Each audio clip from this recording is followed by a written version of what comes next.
Recording in progress. Good morning, Chair. Good morning, honorable members and everyone present in the meeting. Chair, the time is 10 o'clock now, so you may start the meeting. Thank you. Thank you, Honorable. Thank you, Sitando. Let me take this opportunity to greet everyone in the meeting. Indeed, thanking honorable members for enabling us to proceed with the meeting. The meeting for today specifically will be dealing with the financial report as it was circulated already to us. Sitando, I know in terms of the apologies that the minister have submitted the apology. Can you confirm that before we can say we're going to proceed with our meeting?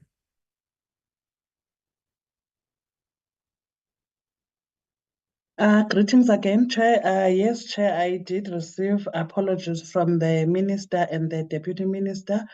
They are both attending the Cabinet Committee meeting for Social Protection, Community and Human Development, which clashes with the Select Committee meeting.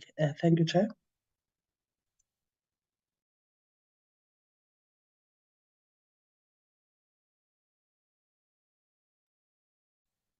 Thank you. In terms of our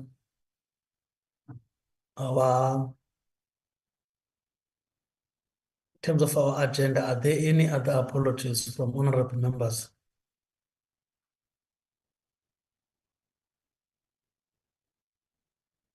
Yes, Chair, I've got one apology from Honorable Aris. She won't be able to attend today's meeting due to the fact that she has organizational duties she's attending to. Thank you, Chair. Okay, thank you very much.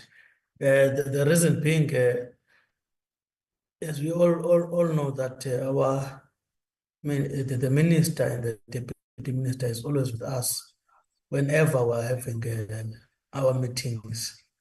So as we have taken a decision that whatever work that we're doing, we cannot do without the presence of the minister or its deputy. However, the situation now that is in front of us is a little bit different. But I wanted to hear, because the DG is here, I wanted to hear the view of the members first as to how to proceed with the meeting with the DG to present the report, or I'm subjected to guidance. I can see that the minister is here, or else the minister is here, even though we submitted the report. I mean, the Yes. apology. Yes, Chair, can I come in quickly? Okay. Good morning, members, and good morning, Chair.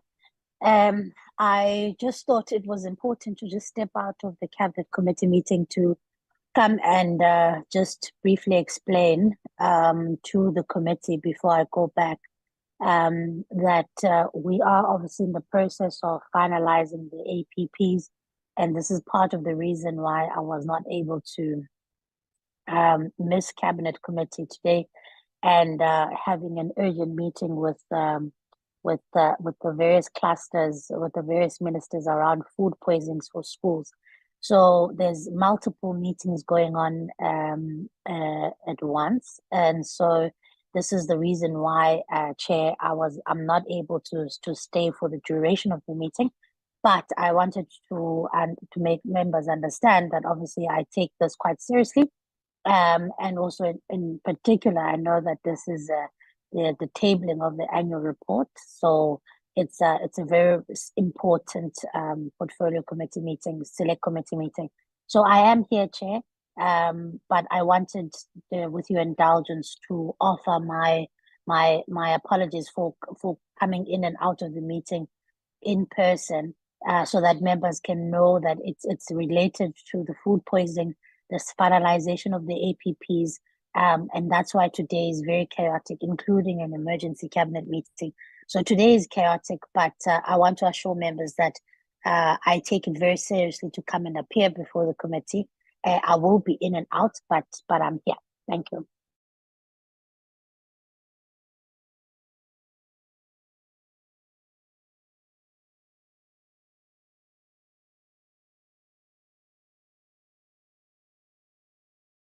No, thank you very much, Honorable Minister. I think it assists us in terms of progressing with our meeting. I think that there are no issues, Honorable Minister. We much appreciate, at least we understand that you are with us, even though you must attend also on the other side. There will be no other issues around the matter of your apology. Thank you very much, Honorable Minister. Even the question that I was trying to raise, I'm withdrawing that question. We will have to proceed with the meeting. There is not even need for discussions. Thank you very much. I see that there is a hand of Honorable Mukwele. No, Chair. I also wanted to maybe thank very much and greetings to honorable members in the platform.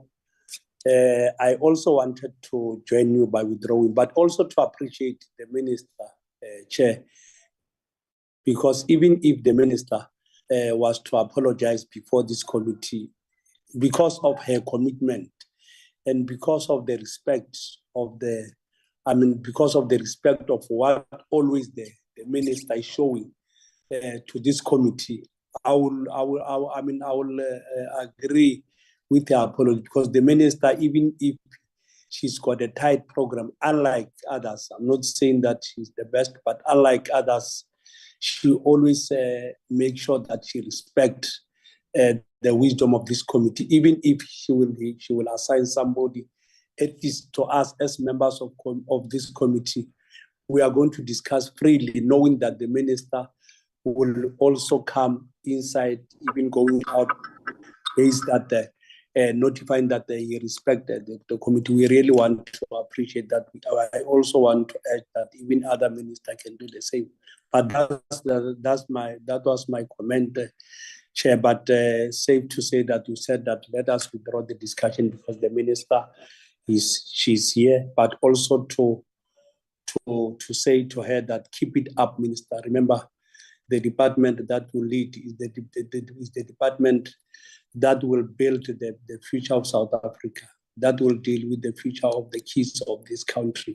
We really appreciate your commitment. Thanks very much, Chair. I took it as an adoption of the agenda. Also, Ms. Honorable Mukwele. Can I get that sense? Yes. That is it, and I also adopt the agenda through you, Chair, and thank you. Any seconder? I'll second the agenda, Chairperson. Thank you very much. I don't know whether the minister is still available now for that. It's Jean Adriaan. Okay, Adriaan. Honorable. Thank you very much, Honorable Adriaan. We've already dealt with the item of apologies. Is there any apology that I'm leaving behind before we proceed? Honorable Mukwele, is that your hand, or is that the previous one? No, it's my biggest hand. My apology. I don't have any apology. Thank you very much. Can we proceed, Honorable Minister, if you are still around, just before we get your brief summary to introduce before you allow the DG to make a presentation? Thank you very much, Chair, and thank you to the committee members, and thank you for your indulgence. We are obviously tabling the DBE's annual report for 2023-2024. And there's just some high-level highlights, Chair, that I'd like to give to the committee before I hand over to the DG and the team. Just firstly, that you know, in this annual report, you will see that we highlight the impact of COVID-19 as having really impacted on learning losses, because of course we lost quite a bit of time during that time of learning and teaching time. And so the pandemic really severely affected the academic progress of learners, particularly the learners who were in grade 9 and grade 10 during 2020 and 2021. So, but we had put in place some recovery plans to try and make sure that we recover the time lost. But of course, we can still see that there are some gaps in terms of learning losses. Then, of course, the other issues that we faced, Chair and the committee, is that there were some infrastructure projects that were delayed. And so we really sought to improve how we deliver, particularly delivering on the eradication of pit toilets. As you know, this is a continuously moving target, but we have set ourselves we've been set a deadline by the president for next year to be able to clear the backlog. Then, of course, committee members, the other issue is around overcrowded classrooms. The more modern provinces, the more urbanized provinces lack less the issue around mud schools or pit toilets, but they are dealing with severe overcrowding, and that's something that we've got to deal with in our infrastructure plans.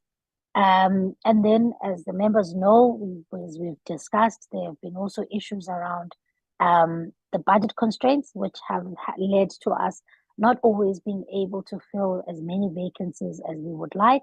But we are making progress there. Some successes, Chair. The 2023 National Senior Certificate pass rate, it increased to 82% from 80 in the previous year, and from 76 in the year before then. So we believe that we are moving in the right direction.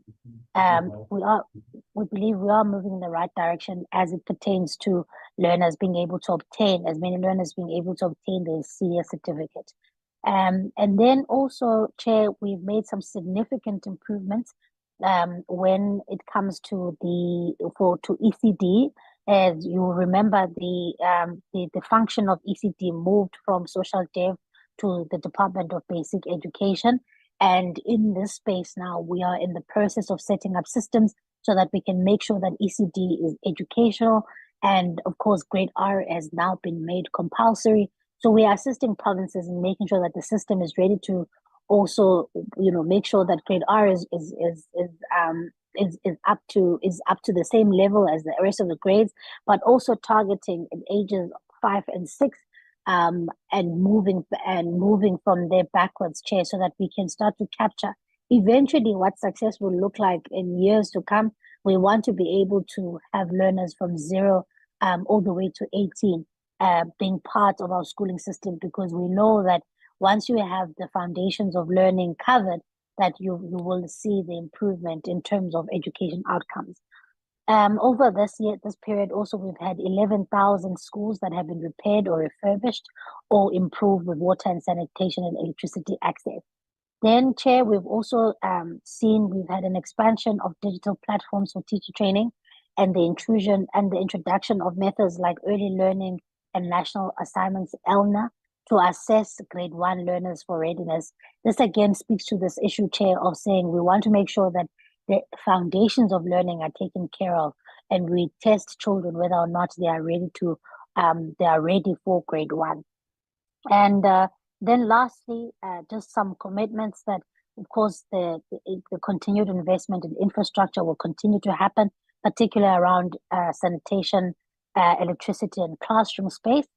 And we're going to assist provinces in terms of making sure that they meet their targets, particularly those provinces that are under pressure. We are also going to be assisting provinces a lot with expanding their digital learning resources, so that we can also make sure that our learners are not left behind in terms of the digital access. And then, of course, the big mammoth task, Chair, lastly, is the issue around ECD and how we intend on expanding that. So that is the sum total and the sort of the summary of what the team will present today. And so I'm going to give over now, Chair, with your indulgence. I can hand it over then to the DG and the team. But I just thought it's good to just give an overview of what will be presented today. Thank you. Thank you very much, Honorable Minister. The DG can proceed. Thank you, Honorable Chair, Honorable Members, Honorable Minister, and thank you, Minister, for a very comprehensive overview. Chair, the presentation is divided into two parts mainly. The part one of still the first part is the overview of the environment where we're doing presentation. And then part two, it will be the performance of programs, and then which is part B, and part C, which is the second part really of the presentation, will be the financial part, which will be dealt with by the CFO. The first two parts will be dealt with by the program manager for strategic planning, Mrs. Nozipho Mbonambi. And with your permission, Chair, I'm going to ask Miss Nozipho Mbonambi to start the presentation and seamlessly hand over to Mr. Kuno, who is the Chief Financial Officer of the department. Thank you very much, Chair. Nozipho.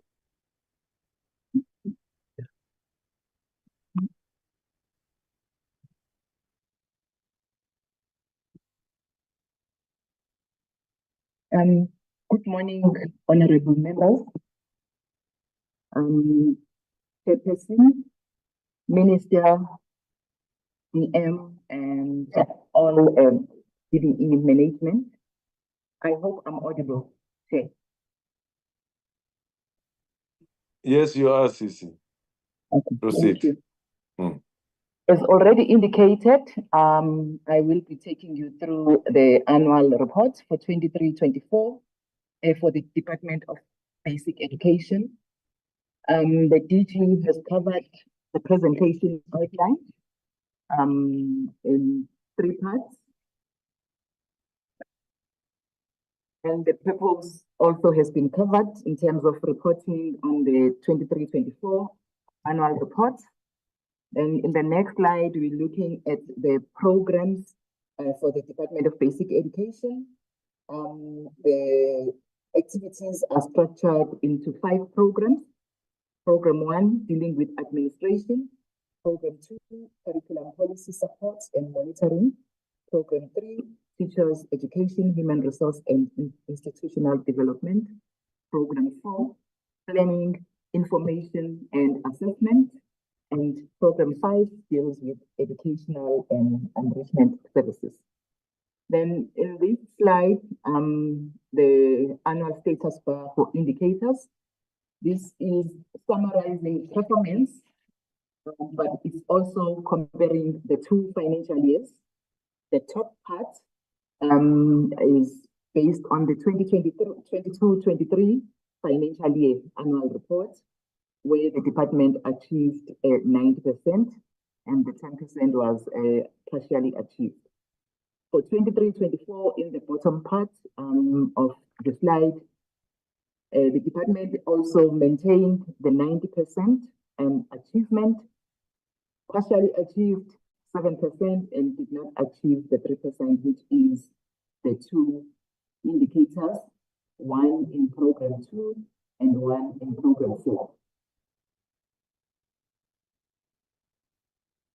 This pie chart is the representation of the performance as in the previous slide in terms of the 90% achievement. As we look at the overview of the service delivery environment and context, the legislative mandate of the department is based on the National Education Policy Act, Act 27 of 1996, the NEPA, which inscribes into law policies for national system of education and the legislative and monitoring responsibilities of the minister, as well as formal relations between national and provincial authorities. For the PDE's statutory role is to formulate policy, then announce and standards.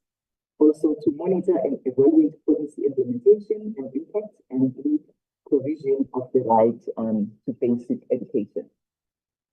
In terms of the delivery environment, basic education focuses on the technical leadership, which is also captured in the under statutory role, oversight, setting of maintenance and norms and standards in the basic education. Factors that are influencing the plans or what is considered in terms of the plans for the department. These are covered under the government mandates of the report. The National Development Plan, which is the key plan for the country, 2019-2024 medium-term strategic framework, and the action plan to 24 towards realization of the schooling 2030. This one is a sector plan. These are the 2019-2024 MTSF priorities, on which also the report is based on. In 5 outcomes, improve the school readiness of children, 10-year-olds, learners enrolled in public funded schools, read for meaning. Third one, youths better prepared for further studies and world of work, beyond grade 9. Outcome 4, youths leaving the schooling system, prepared to contribute towards a prosperous and equitable South Africa. Outcome 5, school infrastructure and environment that inspires learners to learn. Teacher activity. These have already covered the action plan to 2024, which is a sector plan, which has 24 goals. On my right, goals 1 to 13 are based on the improved learning outcomes. And on the left, goals 14 to 27 are intervention as how do we reach, how do we get there, or how do we achieve the improved learning outcomes.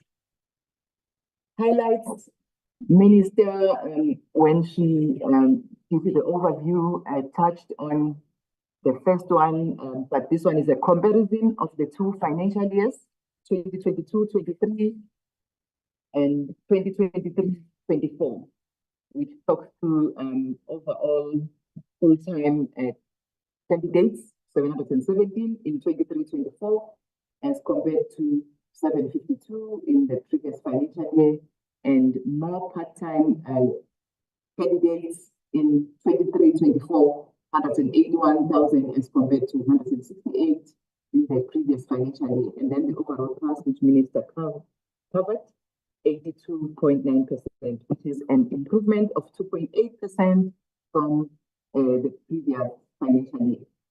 This slide also compares in terms of the workbooks. 59 million in 2022-23 were printed and delivered to schools, and 60 million in 2023-24. Full Solution graduates 68% in 22-23 and 74% that were placed in schools in 23-24.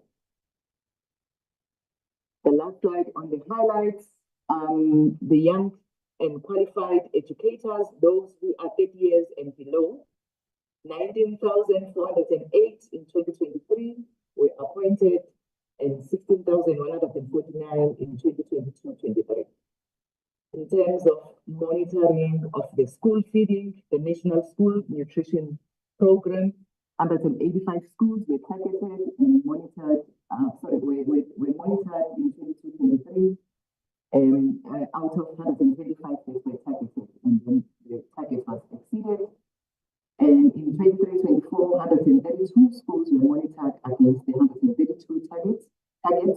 Then that's an overachievement of 2. Then when it comes to performance, also bearing in mind that I summarized under slide 5 in terms of performance. So I will maybe touch on those which are partially achieved and not achieved. The first one in program 1, which is partially achieved, the target 100%, and the department actual achievement 98.55%. And the reason for deviation, the department struggled to meet its Q4 target due to cash flow constraints from budget cuts by National Treasury. So some of the invoices had to be withheld and be paid in the new financial year, which is 24-25. 1.1.2 achieved. 1.1.3 number of capacity building programs offered to DBE active. 1.1.4 to 1.2.2, they are also all achieved. Maybe to summarize in terms of the narrative, 91.4 of SMS members and 95% of financial disclosures for middle management services members were completed. 346 employees attended skills development training, which means they were trained. There are 53 bursary holders, 106 interns were appointed, 7 grievances were lodged, and 1 arbitration case was lodged. In terms of cases, legal and legislative, 22 court cases were received, cases of litigation were received. There were 61 contracts and 21 legal opinions that were drafted during the year under review.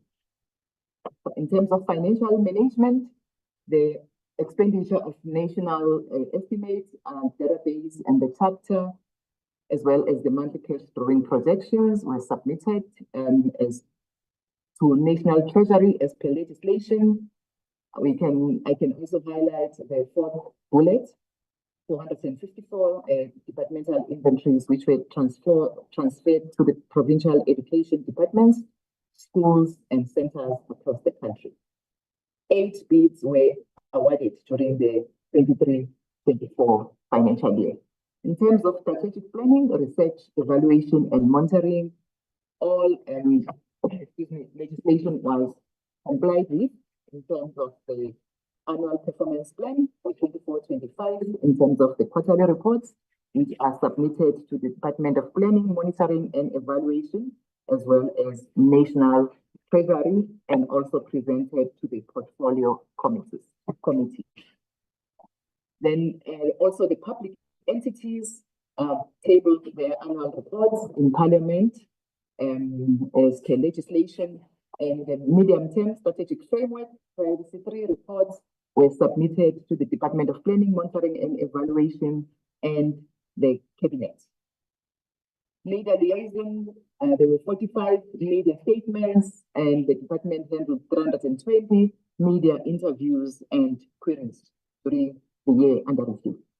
When it comes to program 2, I did indicate that there were 2 partially achieved, or 1 partially achieved and 1 not achieved indicators.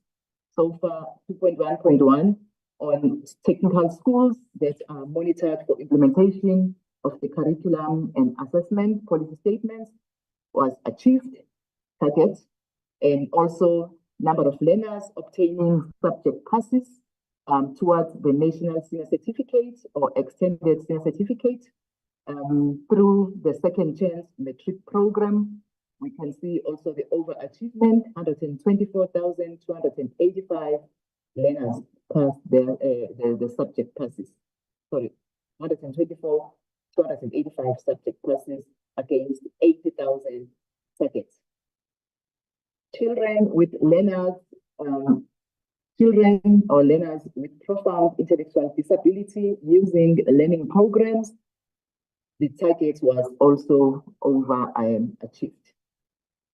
And the reports on the policy on screening, identification, assessment, and support, which is the CS policy, a report has been produced and the target has been achieved.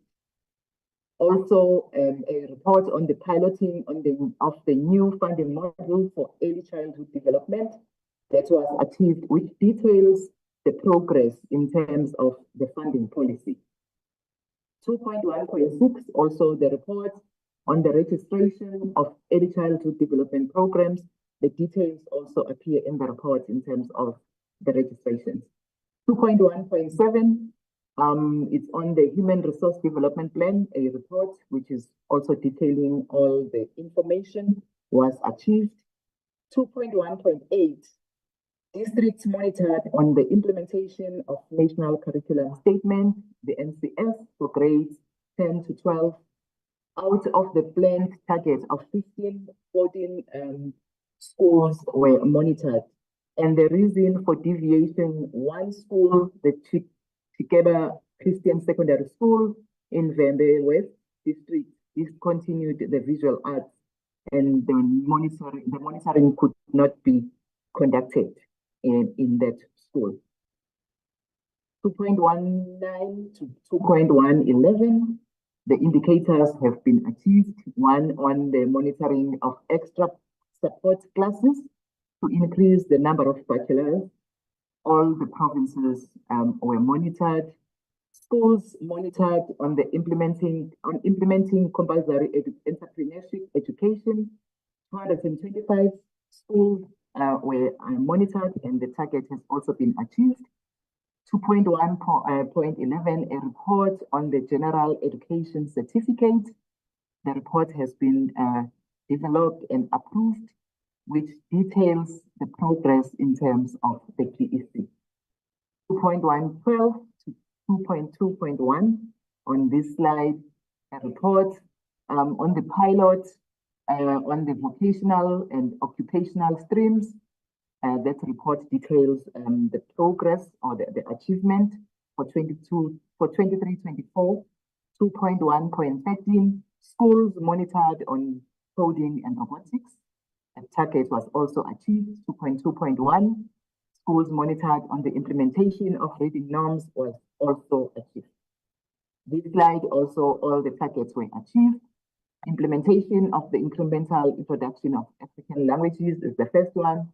Second one, implementation of the early grade reading assessment, also achieved. 36 schools, and number of schools with multi-grade classes monitored for implementation of multi-grade toolkit. Target is 36 and has been achieved. In this slide, also all the targets have been achieved. Same on the three indicators on the workbooks. 100% of the workbooks were delivered to schools, the home language workbooks, the mathematics workbooks, and the last indicator, workbooks for grade up. 2.3.5, a report which monitors the percentage of learners provided with maths and English first additional language textbooks. And the report details the progress and all schools, in the learners that were provided with these textbooks, maths and EFL. Indicator 2.3.6, monitoring of schools for home languages in which literacy grades 1 to 3 lesson plans have been developed. This has been overachieved by 1. Indicator 2.3.7 is the one that was not achieved under program 2. Number of special schools provided with electronic devices as part of universal service access obligations. Target of 87, 18 schools were provided with the electronic devices. Reason for deviation, the department does not have a budget that provides these ICT devices and relies on the telecommunications companies. So, and they are allocated also by ICASA. SALC allocated by ICASA did not provide the special schools with ICT equipment and assistive devices due to financial constraints. 2.3.8, monitoring procurement and distribution of information communication technology, the ICT devices. It's the report which details this information has been achieved. Report on the number of teachers trained on inclusion. Also, the report provides the figures in terms of how many teachers or educators have been trained on inclusion.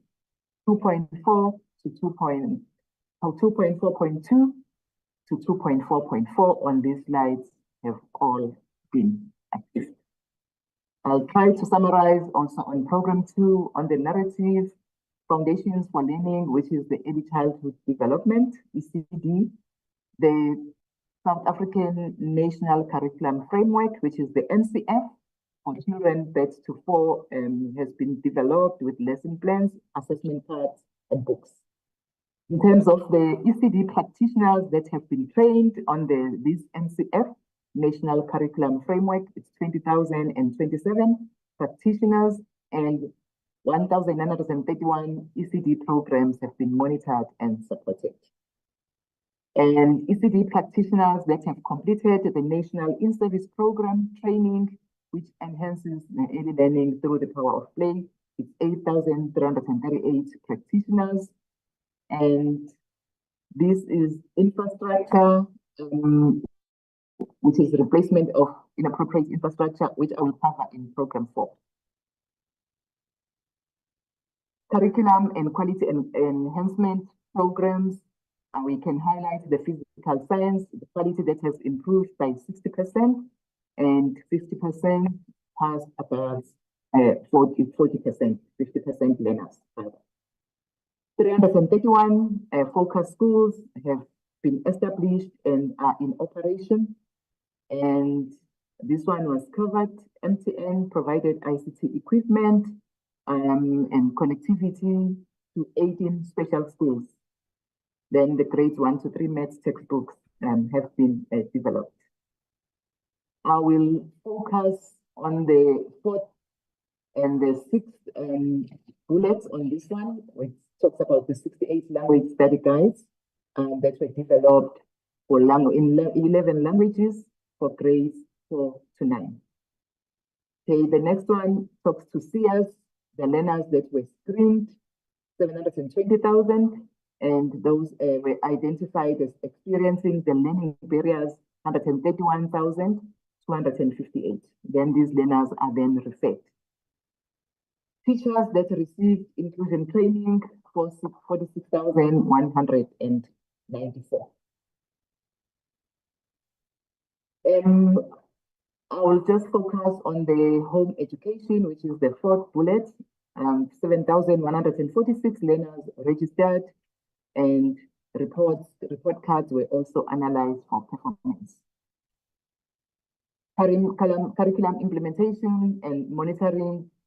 This talks to the learner-teacher support material that has been developed or completed rather for 13 vocational and 26 occupational-oriented subjects in the GET phase, which is the general education and training.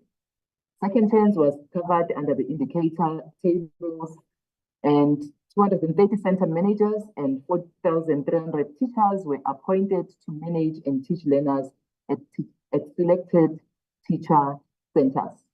Still on the second chance program, 70,000 learners attended the face-to-face classes nationally, and they were also provided with stationery in the 230 schools. Program 3 on teachers, education, human resource, and institutional development. Education, human resource management. Let me check what happened here. Misconduct cases that were reported by the PEDs, 1,824. Then I moved to 16,149 young and qualified educators, which I also covered under the highlights. Then 2,348 qualified educators were verified and captured also on the national database of the unemployed. Then 8,073 office-based educators, 6,498 completed their performance agreements. When I provided the summary for program 3, I indicated that only one indicator was partially achieved, so that 9 were achieved. So the first 2 on the SGBs that meet criteria in terms of effectiveness, the target of 90% has been overachieved. Schools producing minimum set of management documents at a required standard also achieved.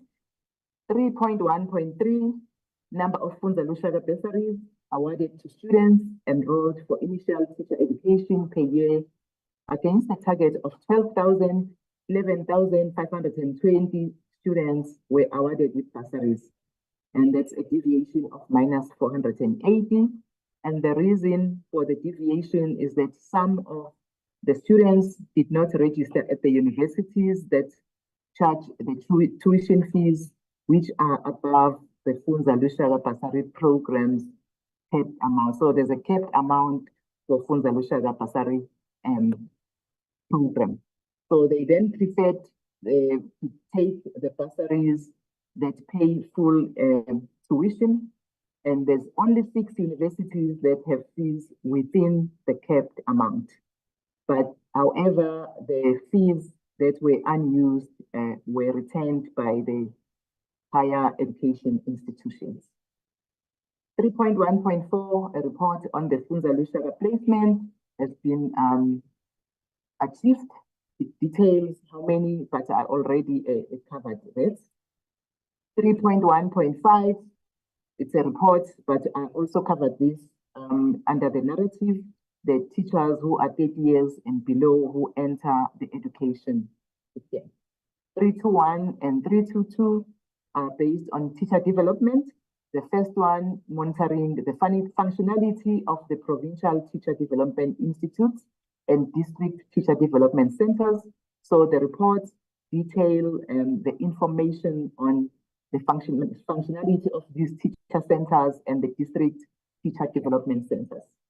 3.2.2, it's a report which monitors the implementation of the teacher development programs by provincial education departments on language, focusing on language, maths, physical science, and accounting. It would show how many teachers per province have been trained on each of these subjects. 3.2.3 and 3.2.4, as we are finalizing program 3. The first one on post-provisioning processes, all the PEDs complied with the rather submitted their post-provisioning norms. 3.2.4, a report on grade R practitioners with NQF level 6 and above. A report details how many of these practitioners. The last 2 indicators on program 3, monitoring the provinces on the implementation of the quality management system for school-based educators. So all provinces were monitored. And the last one, monitoring on the implementation of education management service, EMS performance management and development system, the EMS PMDS, and all provinces were monitored. Funza Lushaka placements, I already covered under highlights. It's 74% for the year under review. Training of teachers on coding and robotics, entrepreneurship, assessment for learning and digital skills, 3,543. 27 grade 12 South African Sign Language teachers were trained, as well as 7 provincial officials. Funza Lushaka, it was covered under the tables. 4,156 students graduated at the end of 2023, and they were ready for placements. And 25 bachelor's degrees in education, B.Ed interns were awarded Funza Lushaka and placed under the independent schools.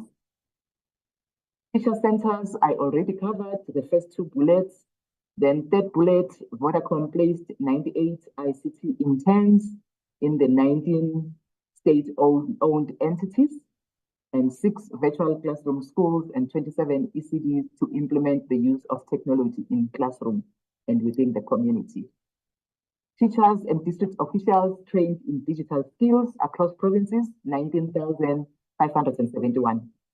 Program 4, which is planning, information, and assessment. Also, when I summarize the performance in slide 5, I reflected on program 4 that there is one indicator that was not achieved, which is 4.1.1, number of new schools built and completed through a CD. And there are two indicators also which are partially achieved under this program. So the target of 9 was not achieved. One school was completed in 23-24 due to the delay in contacting the service providers emanating from the National Treasury's cost containment measures. So the School Infrastructure Backlogs Grant, the SIBG, was cut, budget cut by 179,805,000. And this has had impact on the completion of the planned projects. 4.1.2, one of the partially achieved one was the target 350 and actual achievement 346. Also, the reason for underachievement on this one was due to the incomplete financial information for the donor-funded sanitation project, those 4 donor-funded sanitation projects. Water facilities provided was achieved. Number of GET test items developed, 500 was achieved. Number of national certificate reports, 4 was achieved. The 4 reports were produced. Question papers for June and November examinations, target of 320 was overachieved by 3.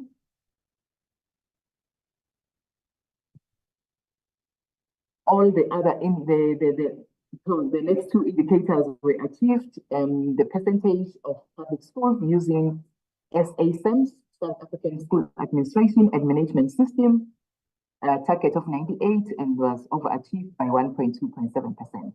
4.2.5 was also achieved, which is a report on the implementation of the learner unit record information and tracking system deliveries. 4.2.6 report on the learning outcomes linked to the National Assessment Framework. It's all the National Assessment Frameworks. 4.2.7 report on the early learning and on the early learning national assessment to determine school readiness. Also, the report is detailing the information in terms of the readiness of the learners. 4.3.1, number of officials from districts achieved below national benchmark in the MSc participating in the mentoring program. The target was overachieved by 33. 4.3.2 was not measured in the 23-24 because it's measured every second year, so it will be measured in 24-25. So there will be a survey during the year, it's not measured. Percentage of district directors who have undergone competency assessment prior to their appointment. The planned target is 100% and the department achieved 60%. And due to the budget constraints, the successful candidates from the Eastern Cape province were given appointment letters before undergoing the competency assessment. However, their appointment on PESAL took place after the competency assessment. So this has since been resolved with the province, Eastern Cape province. These 2 indicators, schools underperforming secondary schools monitored at least twice a year was overachieved by 7. Number of district director forums held for where the minister meets district directors. I will just zoom onto the 4th bullet, which was the investigative marking of group copying cases in Mpumalanga, Northwest, KZN, and Limpopo, which found that 785 candidates involved in irregularities in the 4 provincial examination committees. SASEMS was covered under the tables. School Realities Report was approved and published on the department's websites, and there have since been 2,200 downloads on this critical report or information. And the learners, which were also schools, rather, which were uploaded on the DDD, which is Data-Driven Districts dashboard, it's 2,010.9 learners.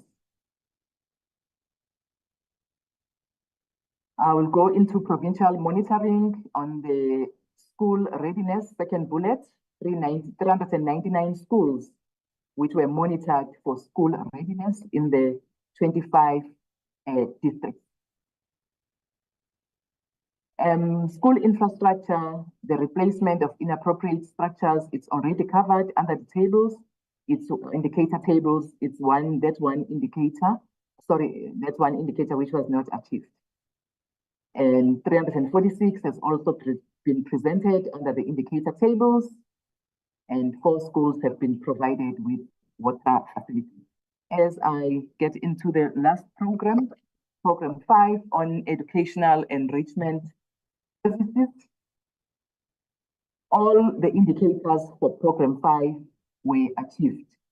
From the report on the provision of nutritious meals and compliance with feeding requirements, PEDs with approved annual business plans for HIV/AIDS, life skills education, districts monitored on the implementation of the National School Safety Framework, the NSSF, social cohesion, sport and enrichment programs. 25 districts were monitored. Schools, number of learners, educators, parents, SGBs, and other education stakeholders reached through social cohesion programs. The target was overachieved by 1,881. And the next indicator, participants and stakeholders reached with dialogues, engagements, and training workshops to end school-related gender-based violence. Target of 4,000 was overachieved by 1,280. Last one, number of professionals trained in SASK programs was also overachieved by 574. And while on the SASK program, I'll just zoom into bullet number 3, where 6,823 learners participated in 170 schools in the SASK, that is the ABC Motsepe SASK National Championship, the music competition for schools. There were also national sports championships, as well as the last bullet on the Truth and Reconciliation Commission. Beneficiaries, 1,400 payments were processed to the beneficiaries. 6,602 educators have been trained on comprehensive sexuality education, the CSE. And the policy on the prevention and management of learner pregnancy in schools has been approved and finalized. 1.4 million learners were reached through the integrated school health programs. Then the deworming reached 3.8 million learners, and 2,967 learner support agents were placed in schools to support the provision of health and social services. Thank you, Chair.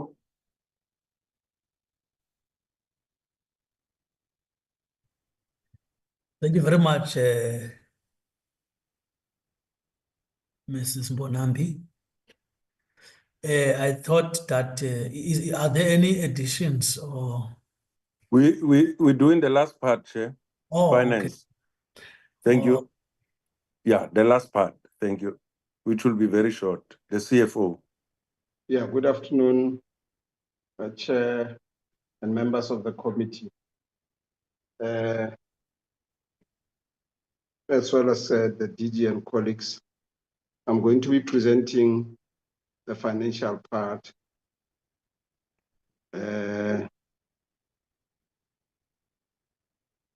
Starting with the audit outcomes. Just, yeah.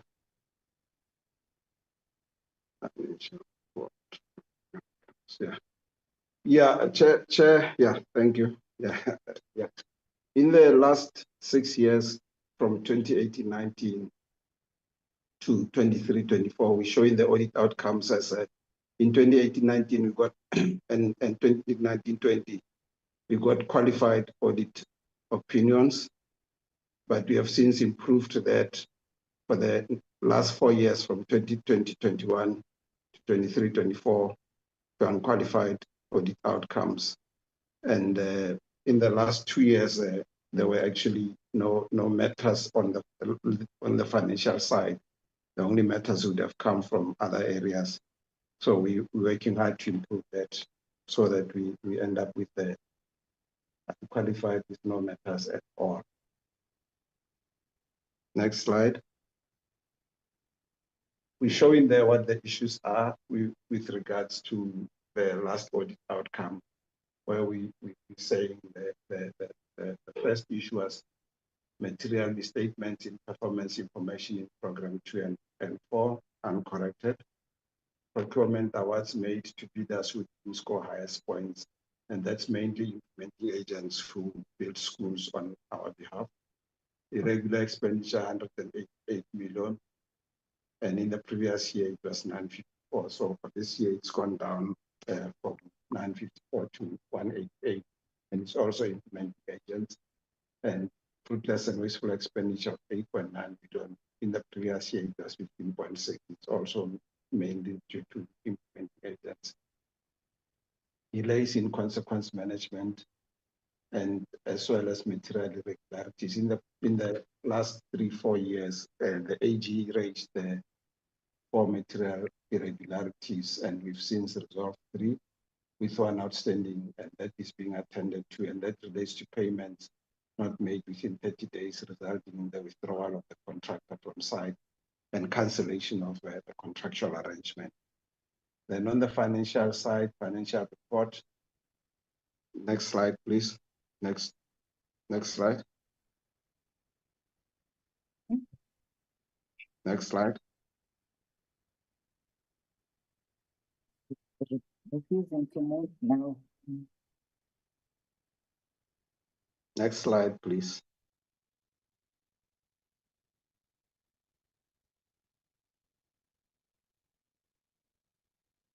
I'm not sure who's moving the slides, because we're still on slide 68. We need to move to slide 71. Yeah, this one. Thank you. Chair, the total budget for the 23-24 financial year was 30 billion. We spent 29.9 billion, which is 99.78%. And this slide shows the budget per program. We've got 5 programs: administration, curriculum, policy, and monitoring, teachers, training, information and assessment, as well as educational enrichment. These are the programs that my colleague, Ms. Mbonambi, went through earlier on. Next slide.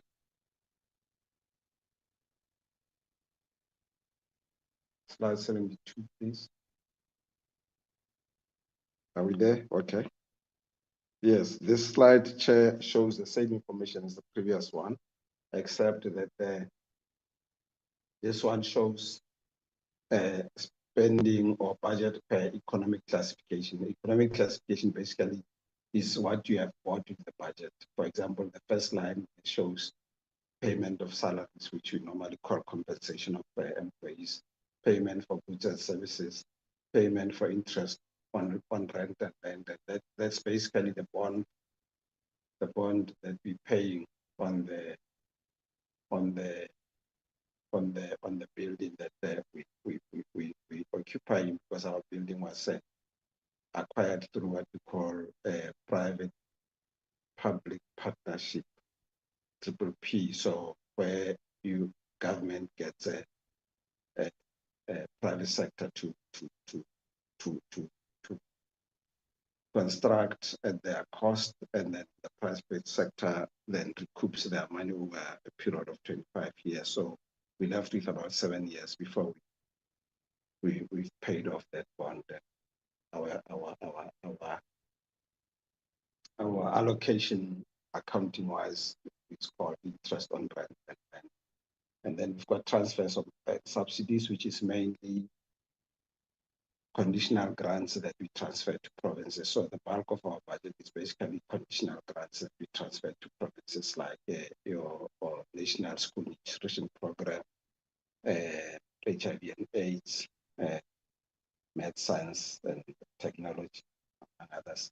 Then we also have payments for capital assets. That's mainly the infrastructure grant that's sitting in the department, the schools infrastructure backlogs grant, which we use internally to deal with the backlogs at peak latrines and all. The payments of financial assets is basically where we do write-offs. For example, if people have gotten into accidents, maybe what do you call it? If for example there's a hired car that somebody hires and then they get into an accident, we have a committee that sits and assesses those things and then recommends to the accounting officer as to whether such an amount should be written off or should be paid. Next slide.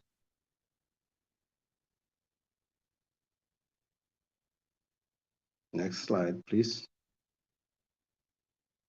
Slide 73.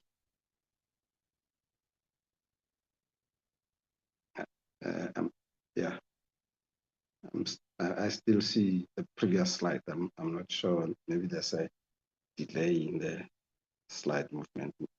Nosipo?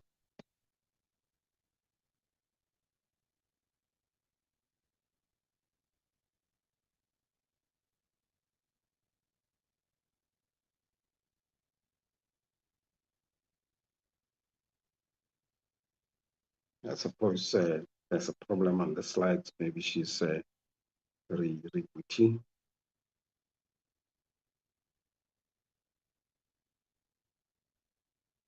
Apologies, Chair and members. We left with just 2 slides, then with that.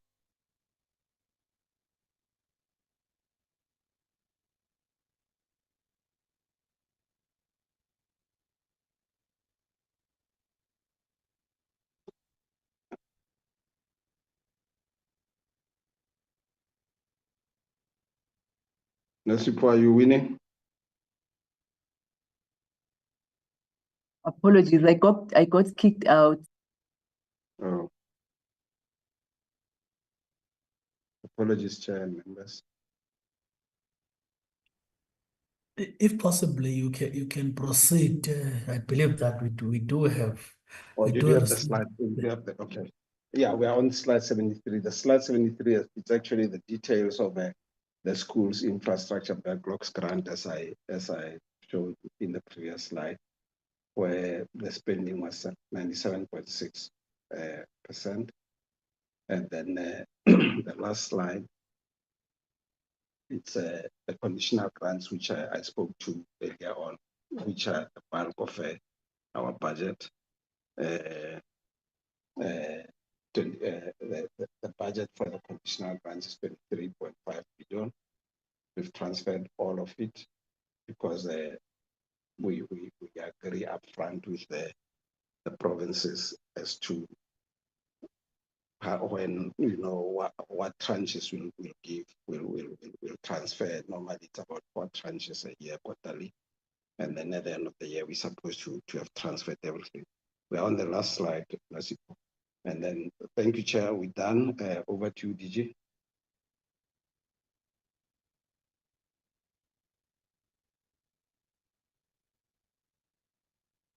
Chair, I'm not sure if the DG can hear me. Back to you, Chair. Yeah, the system is okay. very slow, Rekuno. Okay. Chair, we are done. Thank you very much for your indulgence together with honorable members. Thank you, Honorable Chair. We are done. Thank you, DG and your team, CFO, with the presentation. Hopefully that the minister is still with us or will join us on our way, because at least she managed to submit an apology, and the apology was accepted.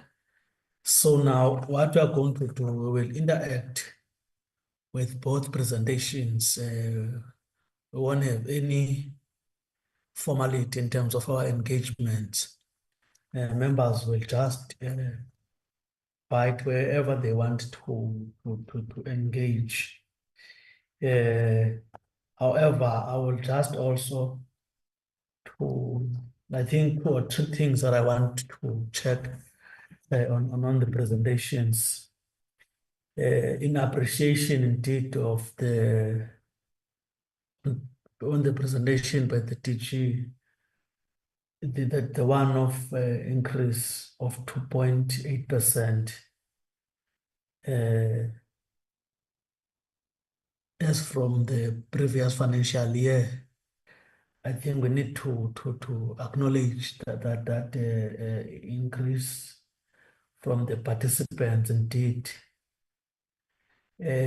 Also on the Lushaka Funza Lushaka bursaries.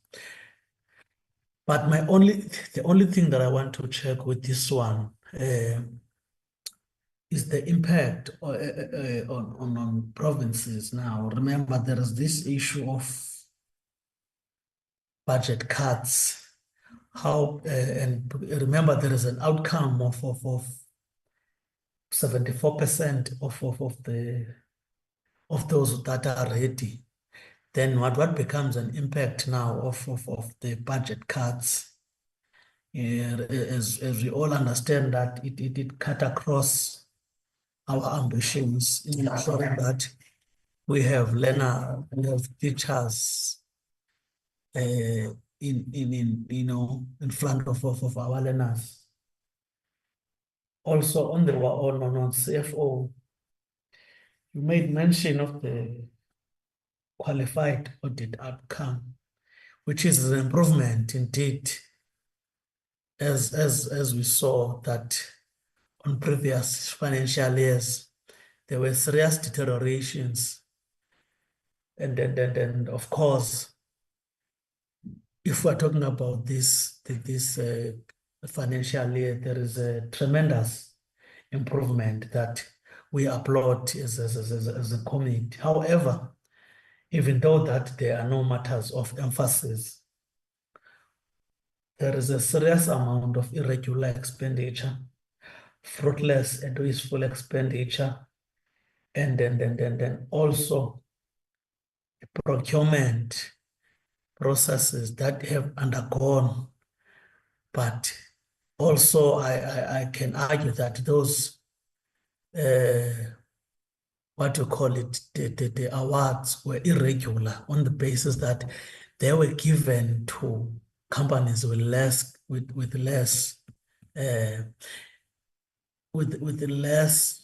scores, if I may put it.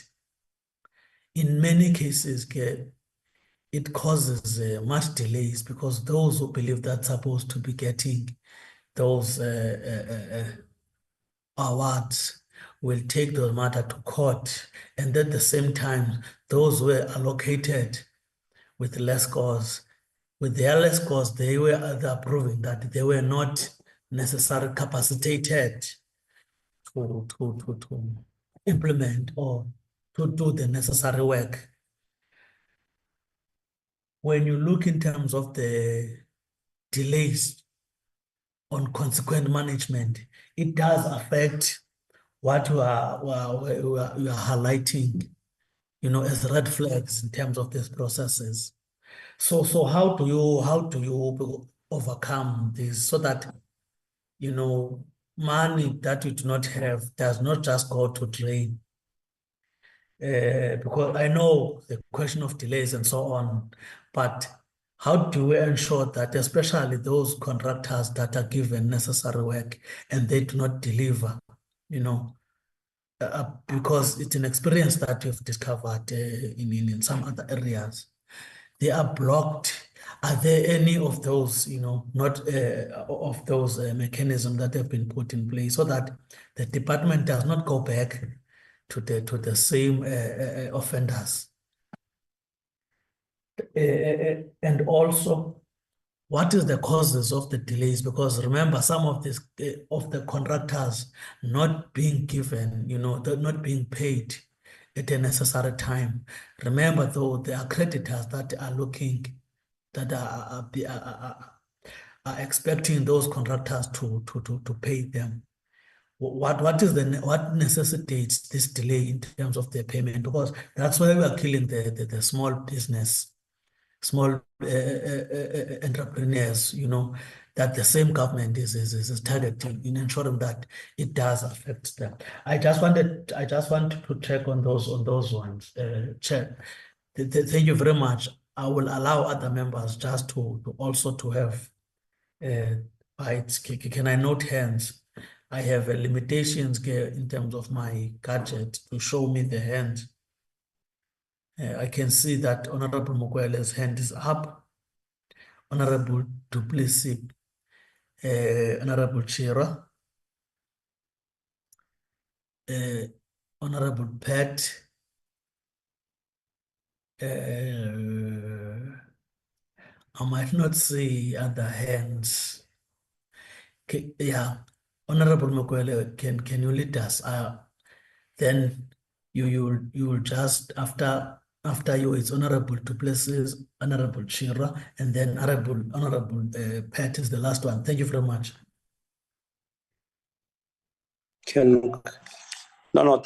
very much, Chairperson, and greetings to honorable members in the platform. Chair, maybe first and foremost, let me join Honorable, your good self, the input you made first, or maybe let me join you by welcoming the presentation, both two presentations from the department, and also you covered me in most areas, but the only area that I want to put emphasis on, Chair, is on the issue of the audit outcome, whereby indeed I heard that the department says that they've improved from the qualified audit opinion to unqualified audit opinion, which is very good. But I also wanted to check that whether their audit outcome also speak to what is on the ground, in particular regarding what you have been saying, your good self, Chair, when you were indicating that even though they show improvement in terms of audit outcome, there is this cry that most of their infrastructure projects, most of them, they always at the planning stage. Most of them, in terms of percentage, they are not performing good. We all know that the Department of Education is the user department, but it's not an implementing agency, even though, like when we're doing our oversight, we said we are not going to take an excuse of saying that they are not the one that are implementing, because remember, that budget, it goes to the Department of Education. But we know the Department of Public Works and other stakeholders, they are the ones that are implementing on their behalf. That is why we'll always make the Department of Education to take the responsibility of any wrongdoing. That is what I wanted to make. But like I said, Chair, you have covered me to say that the 30 days payment policy is not adhered to. That's number one. In most cases, those projects are not finished, they are not finalized in time. So, but like I said, you have covered me. Then let me not waste more time, because we covered all the issues that I want to raise. But and thanks very much for affording me the opportunity, Chairperson. I thank you. In that order, it's Honorable Duplessis. Thank you, Chair, and good morning, Department of Basic Education. I have a few questions that relate to the full report that was circulated last week. The first question is, there is an abbreviation that is not listed in the abbreviation list, and I just would like to know what it is. It's SACMEQ. And then there are a few things with regards to the three-stream model. When and who when does this get determined? By whom does it get determined? And are there aptitude tests over and above the ELNA that ensures that people select the correct journey within the three streams? Then with regards to infrastructure oversight, it has been mentioned multiple times. I see there is an infrastructure unit.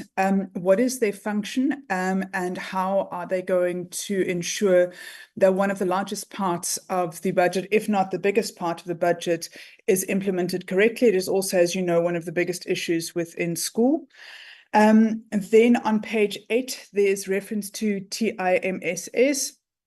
And that is the results from 2015 to 2019. And I'd like to find out if there are any improvements. Then with regards to TALIS, what are the challenges faced by the educators? It has not been listed. And we would like to know what is happening over there. Then with regards to the UNICEF support, is UNICEF assisting with home language education as well? And are they ensuring that all languages are addressed within South Africa in the products or the support that they're giving us with regards to materials? Then the question is with regards to 2 of the units. I see there are 2 people responsible for curriculum. They have slightly different names. And they're in 2 different departments. If you could give me 2 seconds, I just want to find the exact page.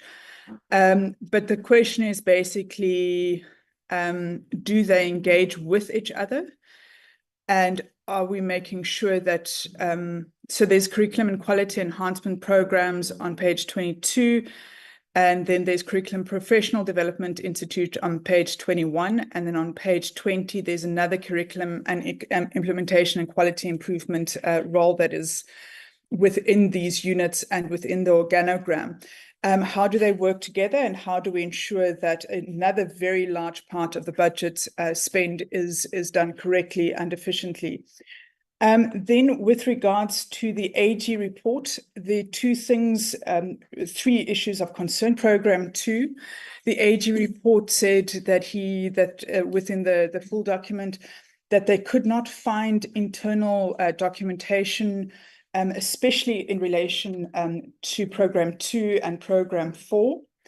They also, the pages 240 to 254 were also not submitted to the AGSA, and those would be your annexures, which discuss the largest part of the budget, which is transfers and subsidies, as well as a few other programs. I would just like to find out what has been put in place to ensure internal transparency.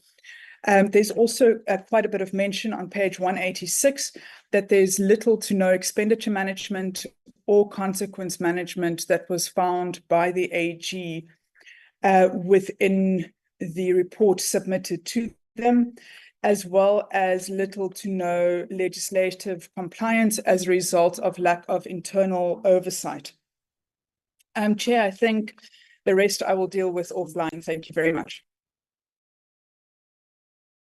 Thank you very much, Honorable Du Plessis. Honorable Chirwa. Ngiyabonga Sihlalo, greetings to yourself, colleagues and the department, and thank you for the presentation that you gave us today. These are my questions, Sihlalo, to the department. I want to ask, or to rather ask that may they please provide us an update on the details and budget of the new ECD infrastructure strategy, curriculum support materials, and new forms of practitioner training and support, to please provide an update in terms of the status of the research projects with a focus on the ECD sector as presented on page 28 of the APP. Page 7 of the APP notes that the department has institutionalized the Early Learning National Assessment, ELNA, which allows the sector to assess the readiness of learners' research unit for grade 1 so that the deficits can be identified at an early age or stage and then remediated. Can the department please elaborate on the process and budget involved in facilitating ELNA and how the standards are maintained across all 9 provinces? to please elaborate on the budget and specialist staff available to implement potential solutions so that the deficits identified can be remediated across all the provinces, to elaborate on how ELNA findings results are used to influence continuous professional development for ECD practitioners and teachers. Page 28 of the APP notes that the ECD and the Inclusive Education Directorates are working with the University of Johannesburg to develop a screening tool for early developmental delays with plans for training, and are developing a standard operating procedure for schools and district-based support teams, which was shared with the unions before finalization. Can the department please elaborate on the details and status of the screening tool for early development delays, to elaborate on the strategy, staff allocation, and budget to implement the screening tool for early developmental delays and to address identified early developmental delays? Page 60 notes that the DBE unpacked the revised annual teaching plans, ATPs, and capacitated all subject advisors and at least 5,990 teachers, and provided quarterly FP research units. Can the department appraise us on whether the teacher development is left to teachers to share amongst themselves during their free time, on how the teachers are being rewarded for sharing their expertise with other teachers, and to clarify the role of the department officials in capacity development programs and annual teaching plans in terms of participating and establishing professional learning communities, to please define professional learning community to the committee and clarify why the current departmental structure is potentially not adequate to serve as the professional learning community. Page 50, Chairperson notes that the Department of Education worked on extension of the partnership with Cuba to include new areas, technical and vocational education training, early childhood development, and information communications, to technology, in addition to the existing mathematics and science. Can the department elaborate on the successes that have emanated or resulted from the Cuba agreement, and to clarify how South Africans are being catered for, prioritized in the continuous development of the agreement with Cuba? And Chairperson, this is the last part of my questions for today. I want to find out on the CGE report update. The CGE released a report on teenage pregnancy and child pregnancy, and then a few recommendations for the department that we have not been updated on, despite continuous following up with the department on which recommendations have been implemented and which ones haven't, and what the reasons are. Second to that, the youth brigade teachers in Gauteng, if the department has responded to the grievances raised by the laid-off teachers, what the response was and what the way forward is. Third to that, delayed infrastructure projects. What is the department doing to resolve and intervene on cases of corruption, which doesn't include termination of contracts, Chairperson? I think we've raised countless times in the NCOP that termination of contracts in relation to corruption in projects of infrastructure do not resolve the issue of corruption and repeat offenders getting tenders to build schools and then abandoning those sites. What is the department doing beyond terminating projects?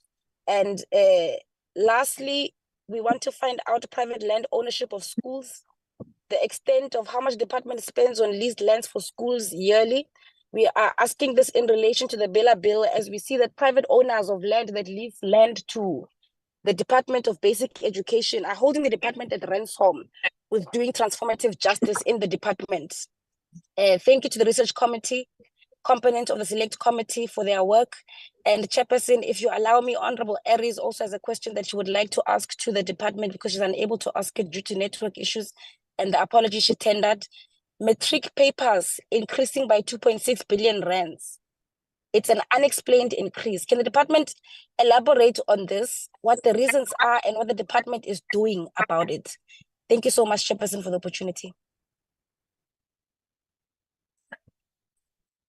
Thank you, Honorable Chirwa. Honorable Pat, the floor is yours.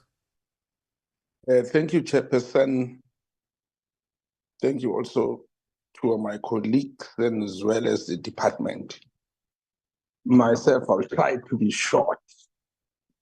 Chairperson, the first question which I wanted you to find out is that Gumama Umbonambi,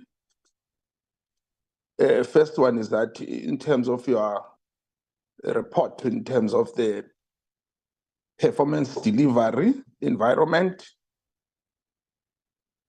school readiness of children. Yes, I agree, but I wanted to find out that whether do you have a budget, also a plan of consequence management or anticipation. I'll put an example. In our province, in particular in Piet Retief, a few days ago, with this week, previous weekend, we had a terrible hailstorm. And there are 3 schools which were destroyed, which is Piet Retief High School, and Ndlela High School, and Piet Retief Combined School. I won't mention some of the government properties and some of the things outside, especially in school, because this is the writing season. I wanted to find out where do you have the plans or the budget for that. And then again, Chairperson, in terms of indicators, the good program 3.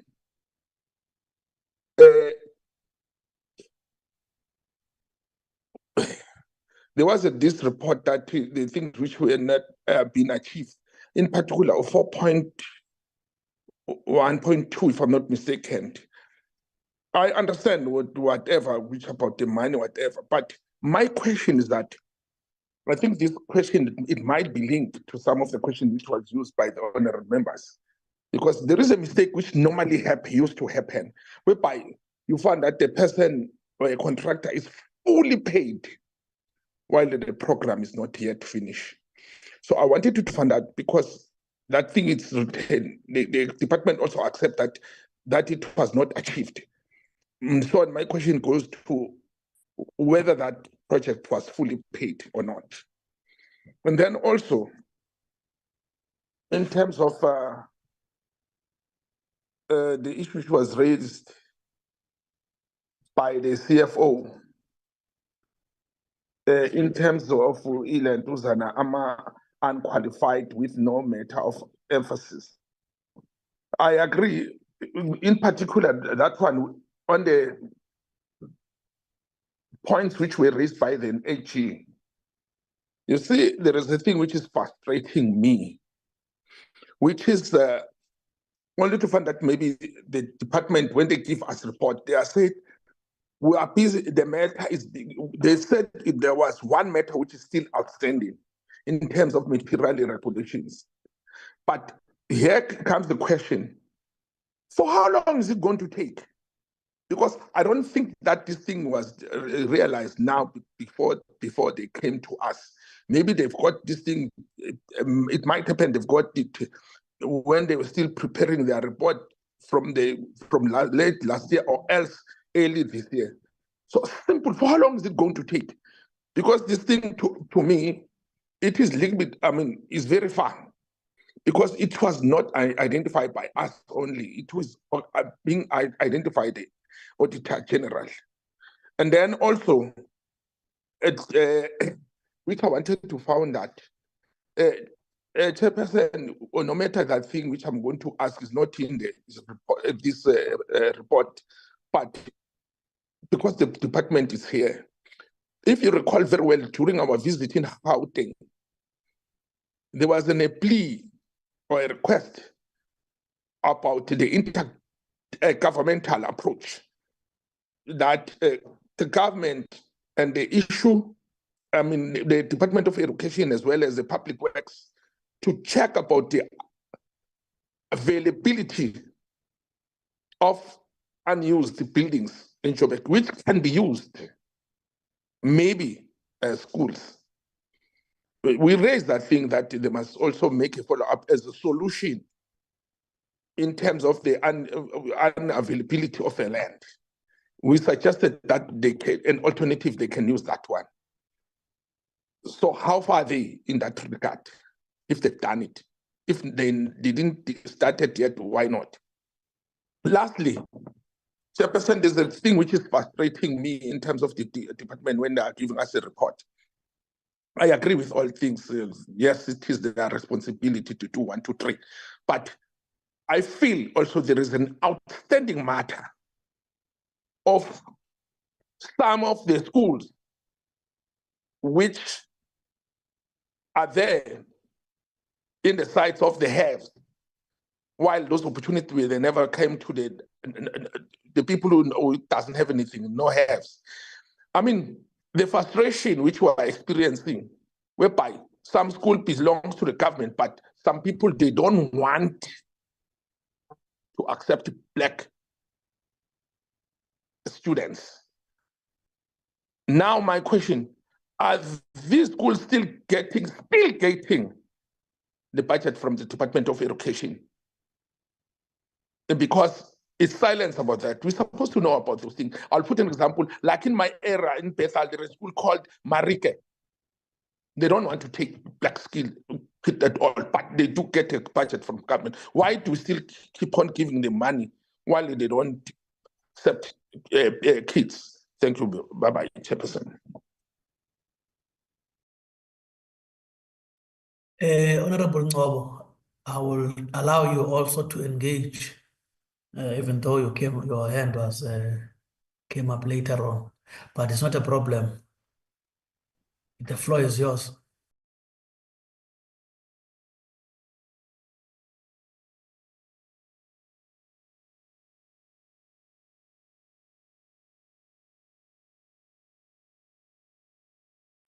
Honorable Ngobo, you are recognized. Yes, Chairperson. You can speak, we can hear you. Okay. Thank you, Chair. Umbuzo wami uya laphaya ku-Minister regarding basic education. La kunohlelo luthi ngaphansi kwama-ECD, then kwi-ECD kunama-crash, ama-crash abekade ka-DSD, then aphuma ku-DSD ayisethathwa u-basic education. So my question is, Minister, is there any justice if the ECD teachers in Pietermaritzburg in KZN are going to work without a monthly salary when they also have children at home to look after them, to put food on the table? Secondly, when do these teachers get paid? Did they get paid on the 15th or on the 25th or at the end of the month? Thank you. Thank you very much, honorable members. Can DG take over in terms of responding? However, DG, we must also request that the responses be written down. That's what the committee usually do. The responses must be written down and sent to the committee within a period of 7 days so that you elaborate further in terms of the comments and inputs from the honorable members. Thank you very much. Thank you, Honorable Chair and honorable members, for very comprehensive and legitimate questions. And thank you, Chair, for the arrangement of giving us even the option of even writing, because we'll be able to respond to this in detail with correct figures when we go back and write and provide the required information. Members were quite fast this time around, especially Honorable Chirwa and Honorable Duplessis. I always keep pace with their questions, but this time around they've managed to beat me. They were faster than an auctioneer, but I'm sure colleagues will help me to catch up on some of the questions that I might have missed. Honorable Ngobo, the ECD practitioners in education, there are minimum norms and standards provided for in terms of policy for one to qualify as a teacher, whether you teach in ECD, whether you teach in primary school, or whether you teach in high school. There are minimum norms and standards that are set. And these norms and standards, the policy comes from the Department of Higher Education. Of course, the policy has been developed together with basic education and other stakeholders. The majority of the ECD practitioners, Chair, don't meet these minimum requirements. In any profession all over the world, if you don't meet the minimum norms for the profession, you are not paid at the level that a person meets the minimum norm would be paid. And therefore, what we have done for ECD practitioners, because we've taken over ECD from social development so that we improve quality. So what we do, we've been providing them what is called the Grade R practitioners a stipend. And the stipend has been ranging between 5,000 to about 7,000 a month. And provinces have been increasing the stipend according to the, your yearly consumer price index, the CPI. So, of course, there might be variations between provinces, but they've been paid a stipend, not a salary. As soon as they meet the minimum requirements, they are now absorbed into the teaching profession and get paid like all other teachers. And they are paid according to the date that all teachers are getting paid. But in terms of the stipend, the arrangement is made from one province to the other. Some instances, they pay them end of the month. In others, they would pay them the same date that teachers are paid on, 25th of every month. So the arrangement would vary from one province to the other, but they are paid a stipend. And I hope I've given the reason why they are not paid the same salary as teachers, and sometimes they're not paid the same date as teachers, is because they don't meet the minimum requirements for norms and standards for teaching. And we are putting teacher development programs in place. We are prioritizing them, the ECD practitioners, particularly the Grade R, so that they must come on board, and eventually we should be able to pay them the same as teachers. That program is going on. And Honorable, I'm sorry, Chair, on the platform it indicated Honorable Pat. If that's not the surname, but that's how it came out as the identity on the platform. Sibande. Honorable But Sibande. How can I forget Honorable Sibande? they won't be offended. Okay, sorry. Thank you, Honorable Sibande. Yeah, some of the schools which are not accessible, well, we still fight issues of access, and that's why I'm in Section 4 and Section 5 of the Basic Education Act, which is now an act, but Section 4 and 5, we know, Honorable Chair, that the President placed it on abeyance to afford parties that felt that there was an engagement that needed to happen, to take place, the Agri Forum and others. And the Section 4 and 5, which talks about language and admission, are actually issues that talk to access. So Honorable Sibande is spot on. There are, such schools in the country where we're still battling with issues that relate to access. And our hope is that Section 4 and 5 of the South African Schools Act will help us to deal with these issues. And the reason why I say this is that there are instances where the department intervened, but the court said the current provision of the South African School Act do not allow us to do some of the things that we wanted to do. And it's for that reason that we are hoping that the final formulation of Section 4 and Section 5 of the education, the Bella Act, rather, the Basic Education Act, will afford us that opportunity to be able to afford access. Those two sections are really about access to schools and the issue of language. Thank you very much, Chair. I'm sorry, I've been getting some interruption because I'm using my phone. I hope you can still hear me. Unforeseen distractions, or before that one, unused buildings which can be used. Yes, indeed, we do work not only with public works. I mean, one province brought to my attention the fact that they even had to buy a building which could have easily cost about 200 million plus at about 50 million. of a school, a private school that closed, and turned that into a focus school. So we need, buildings that are standing empty, which are not utilized, would like to use them, because we do need more school buildings, which will work out even quicker than even taking a building right from foundation up to roof level.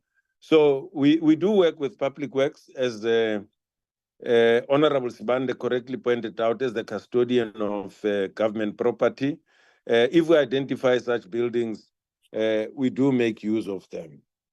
Because there are many, the difficulty is that in some areas where there are school buildings, you'd find that the population has aged, the population is no longer biologically productive. In other words, they don't have children anymore. But where we need schools, it's in new areas of development.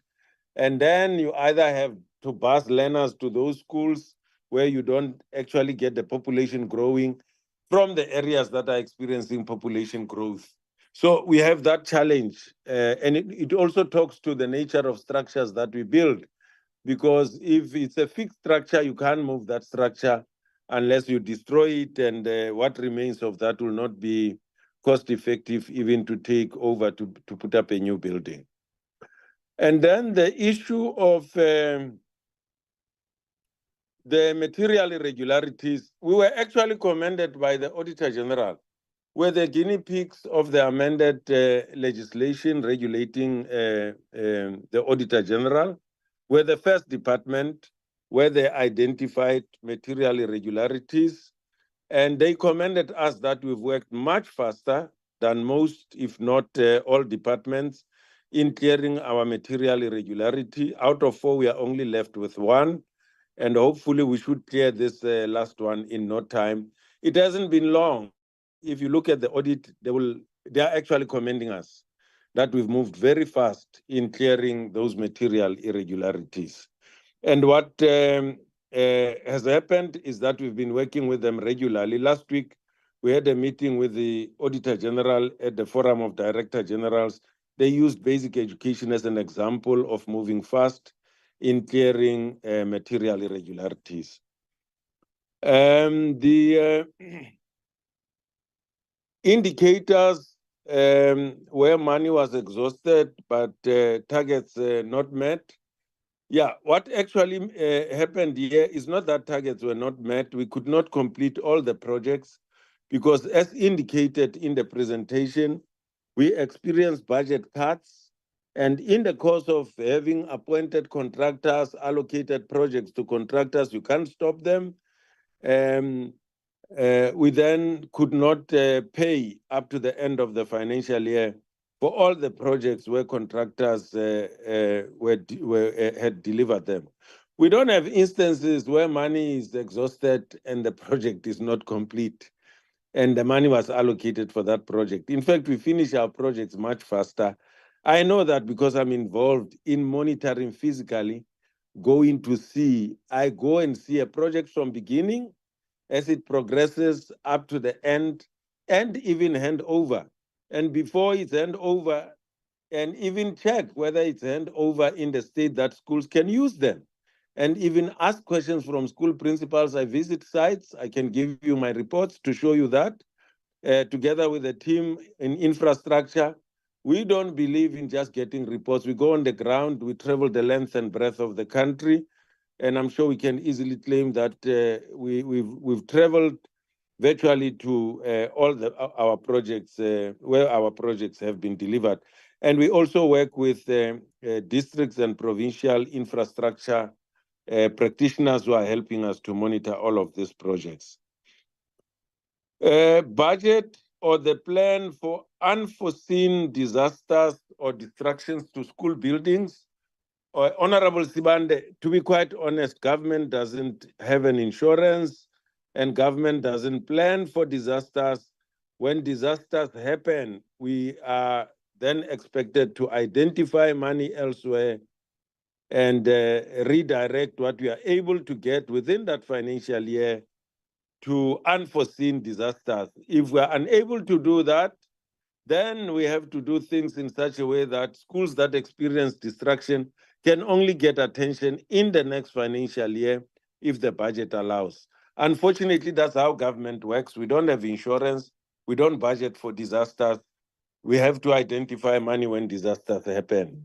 So that's how we work in government.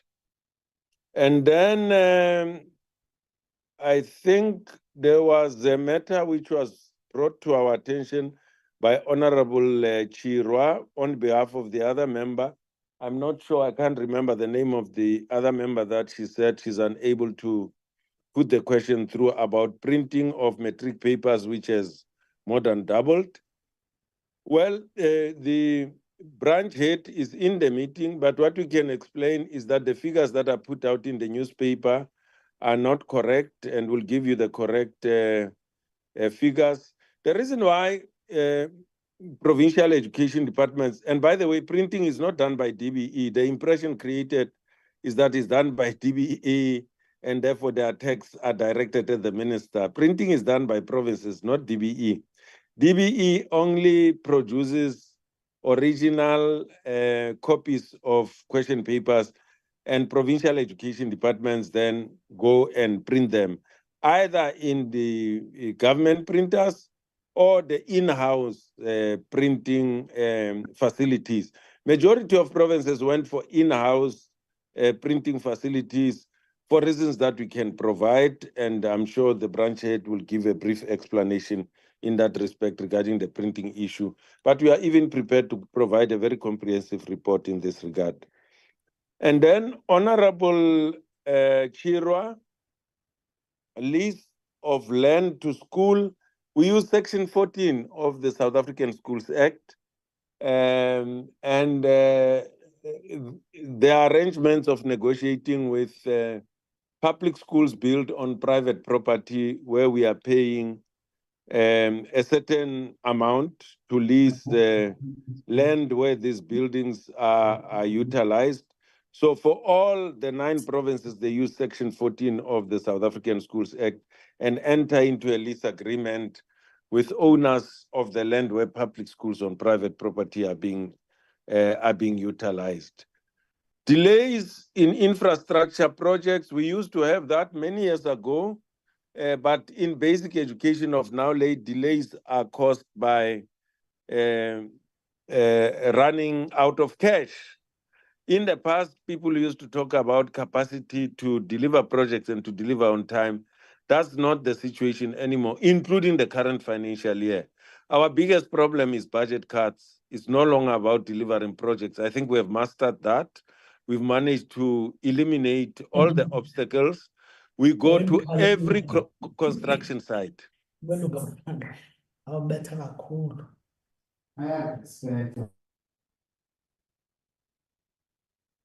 Okay.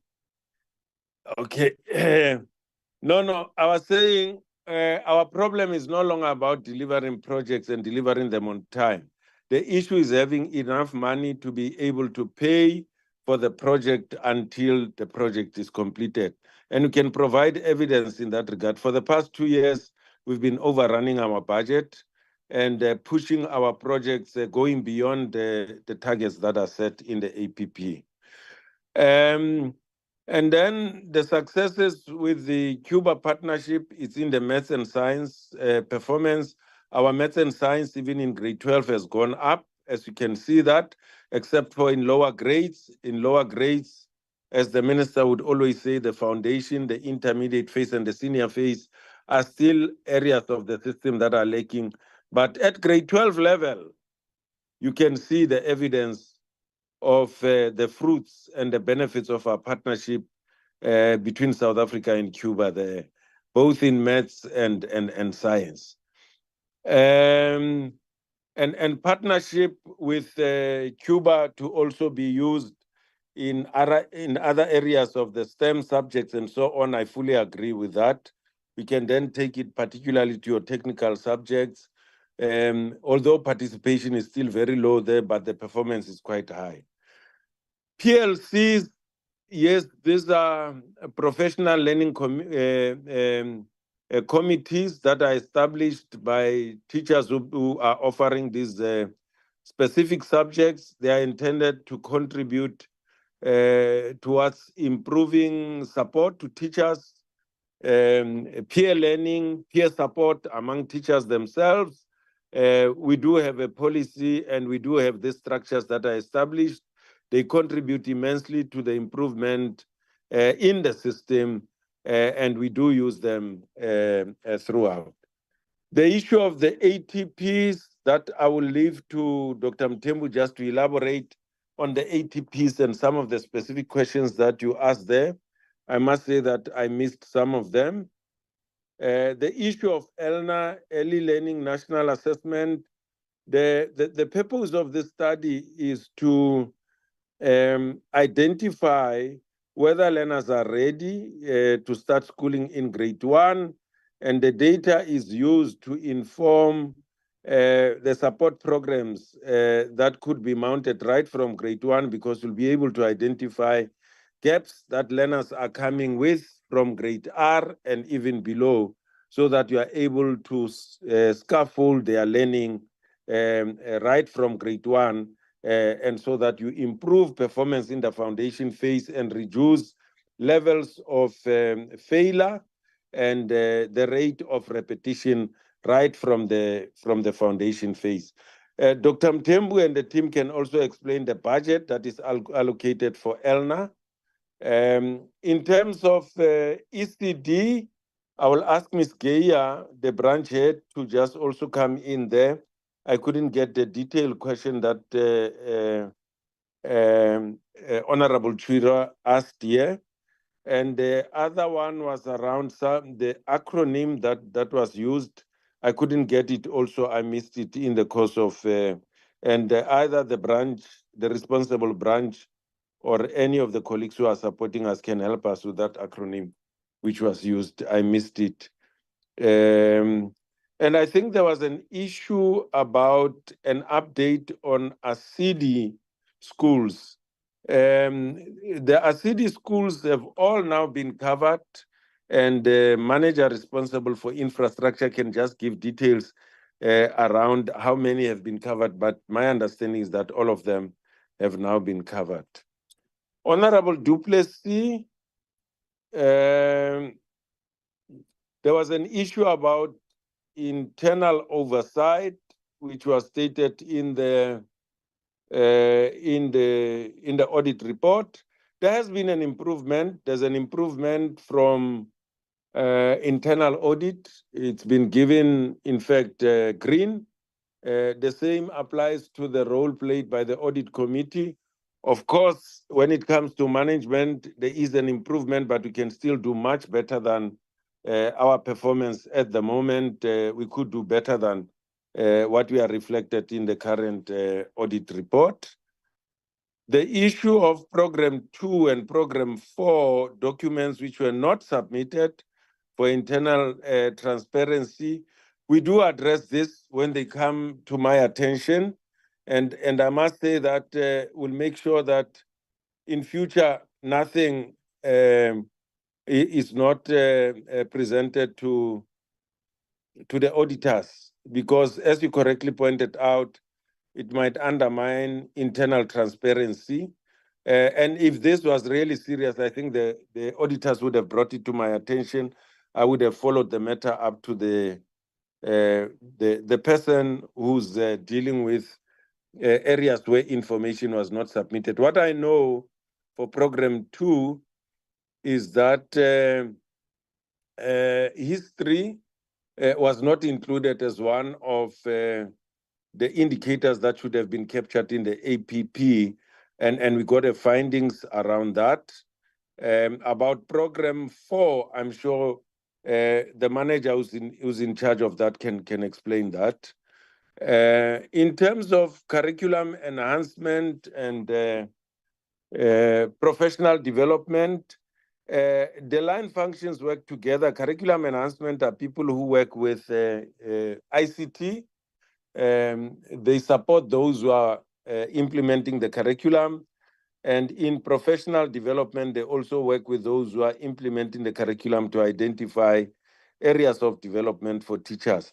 So there is an ongoing working together between our line functions to make sure that the synergy, because we all directing our efforts to the teacher in the classroom, so that there is synchronization in supporting the teacher in the classroom.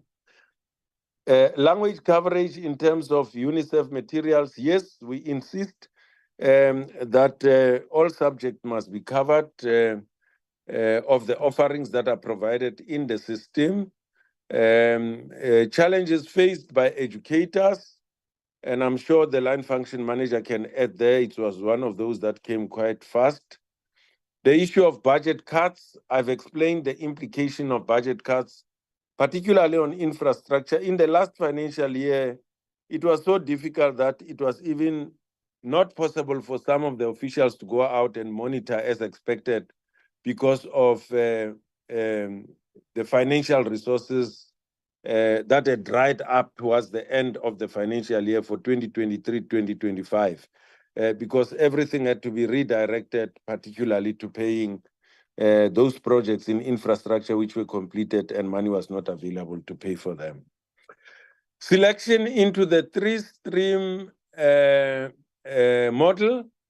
At the moment, it is choices that parents and learners are making, but we are going to make the third stream very exciting, particularly when it comes to the general education certificate. There's something called inclination that is being introduced. Inclination is what is related to what is your area of interest, what is it that you are passionate about over and above your skills and competencies, which we are now going to use to help us to guide learners to select whether they go academic, vocational, or occupational stream.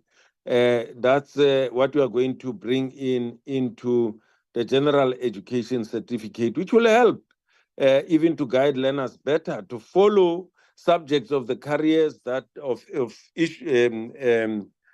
careers that they are quite interested in, careers that they are passionate about. So we are going to assess people on inclination as well, which is something new. We've never assessed learners on inclination.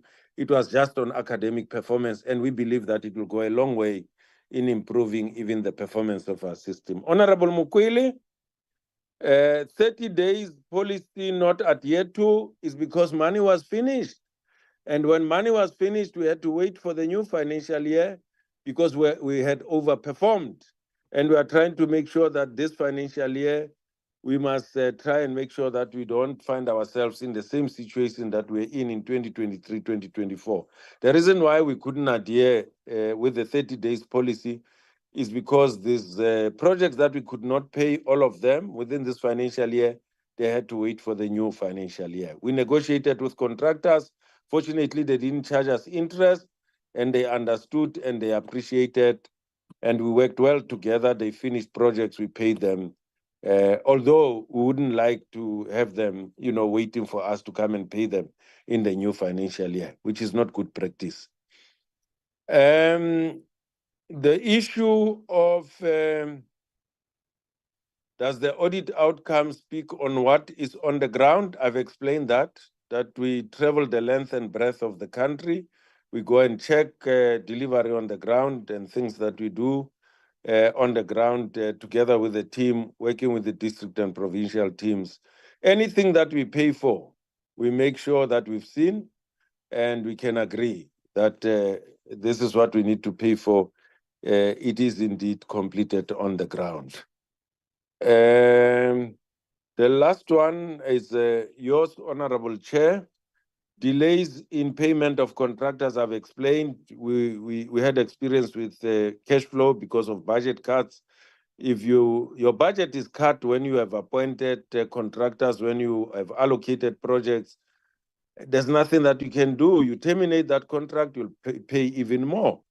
You'll be in breach of the contract because you've already allocated. In-year budget cuts are very disruptive and they create chaos and they create problems for departments. Consequence management in terms of basic education, in the main, we use implementing agents. The same applies to provincial education departments.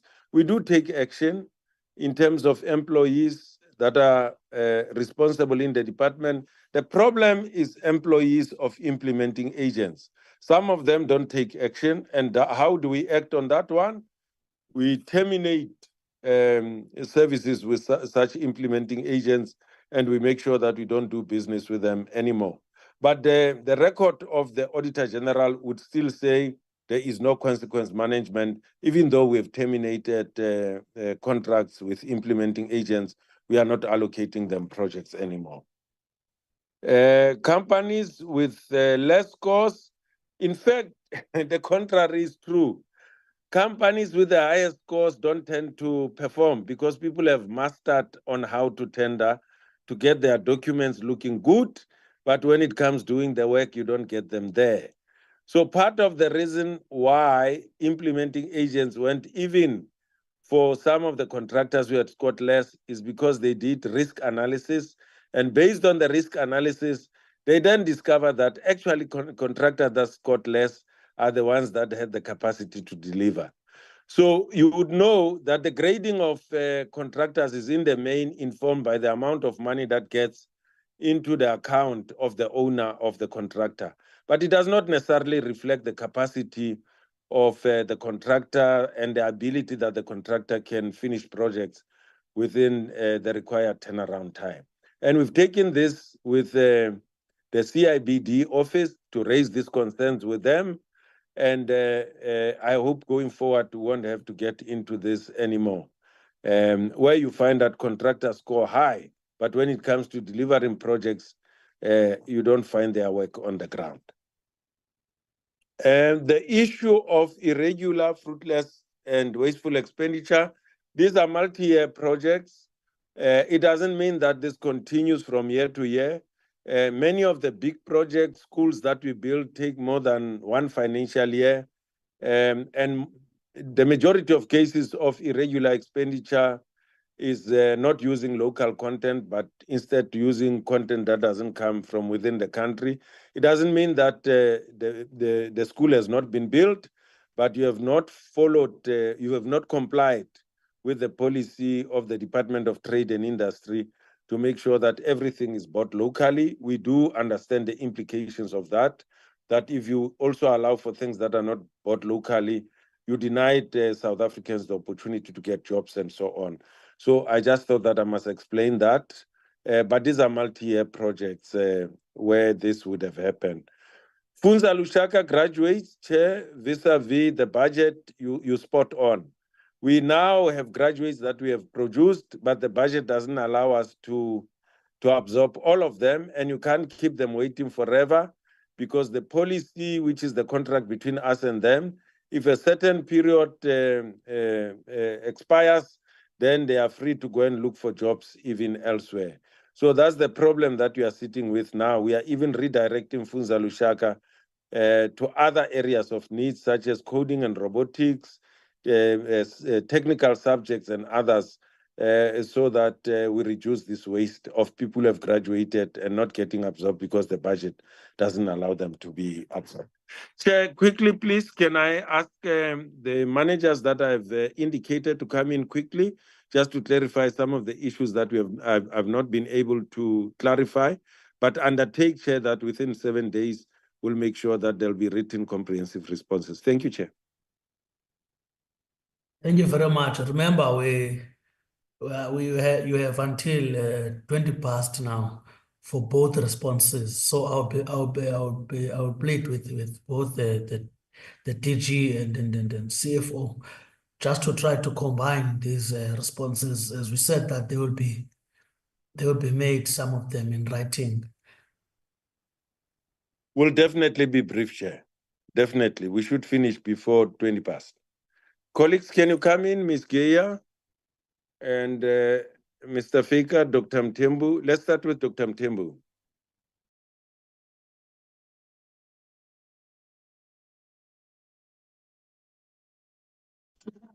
Thank you, Chair, and let me greet, in the interest of time, all the honorable members in the meeting, the Minister and the Chair.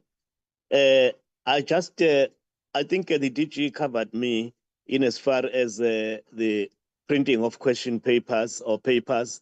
But I would prefer that in this one, we provide a detailed written clarification of the processes of the printing of question papers without compromising the secrecy of the whole process. But I think it will help us a lot.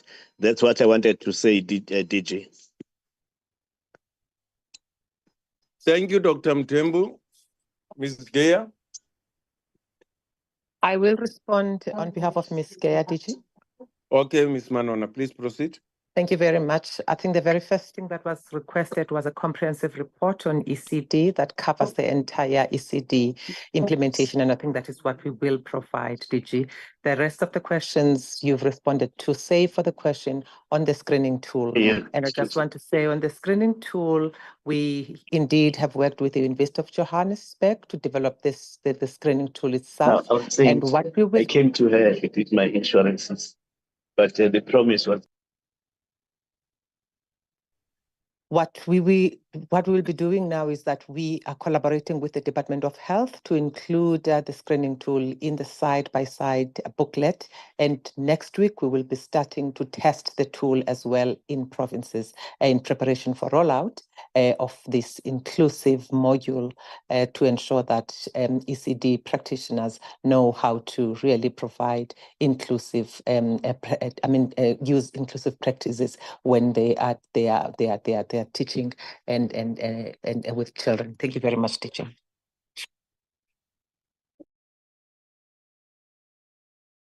Thank you, DG, and good afternoon to all the members. The DG has actually covered two of my issues. The one deals with the PLC, and the other one deals with the Fundula Shaka. The third one was in terms of the teacher development, if it is left over to all the teachers. It's basically a two-pronged approach which you follow within the DBE actually itself. In terms of the quality management system, the teachers are responsible in terms of identifying their own the development in that regard. Once they sat down and drafted the performance agreement, and that is in terms of what are the requirements actually at a particular school. We also have a number of developmental of the place that the department actually identifies as well, and that is aligned to the strategic objectives of the department. There's also a lot of donors that makes actually funding available. For example, actually your Chinese and your British and your Belgium actually as well, and that programs are all aligned in terms of what the department actually want to achieve in terms of the objectives actually going forward. Thank you, DG. Thank you, Ms. Diale.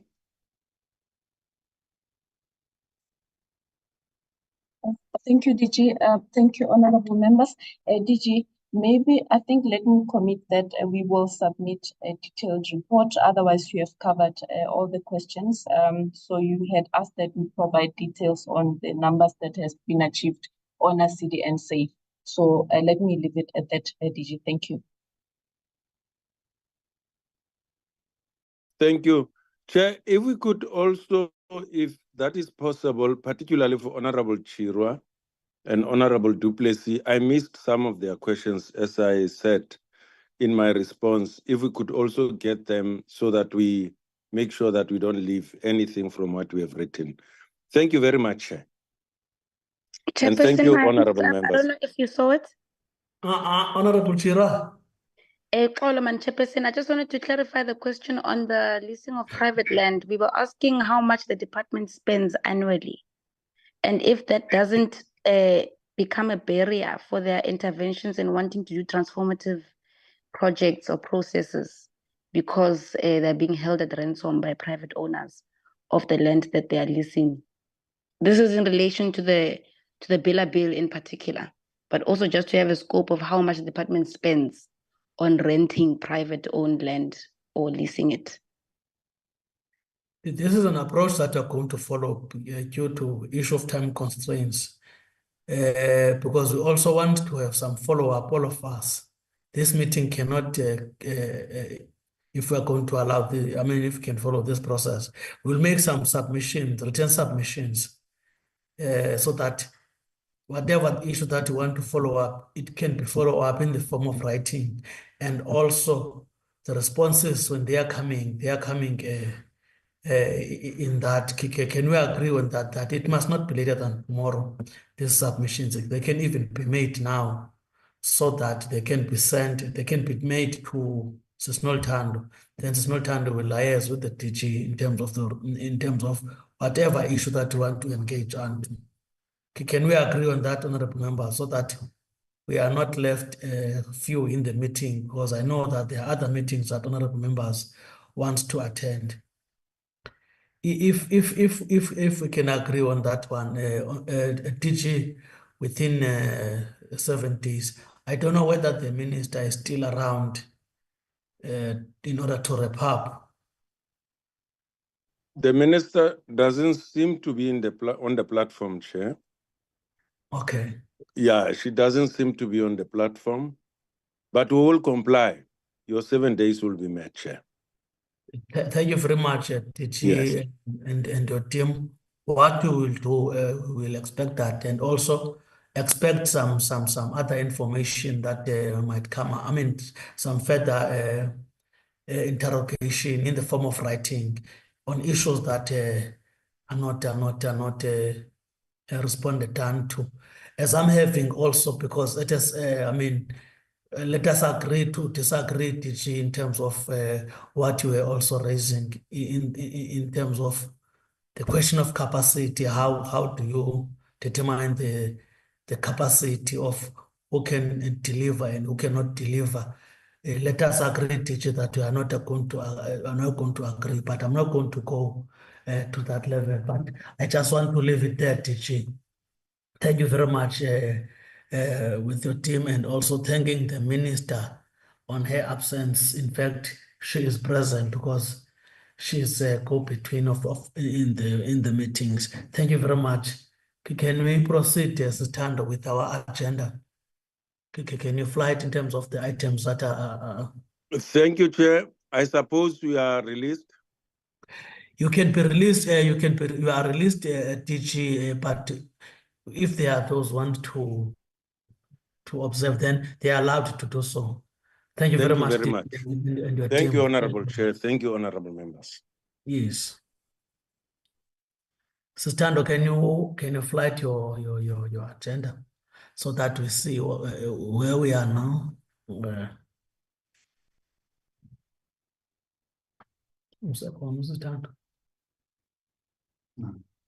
I believe we are dealing with the issue of minutes. Okay.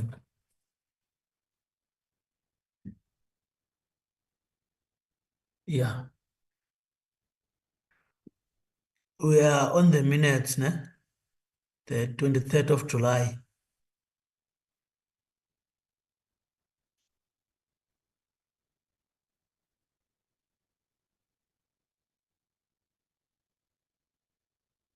Is there any member that wants to have a bite in terms of before we can adopt these minutes?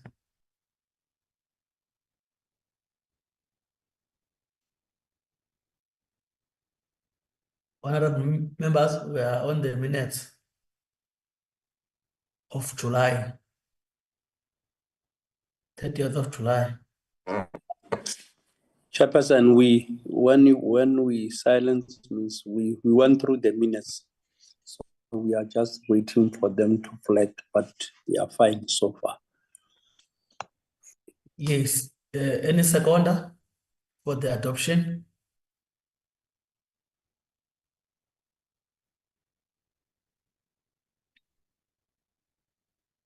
Honorable members,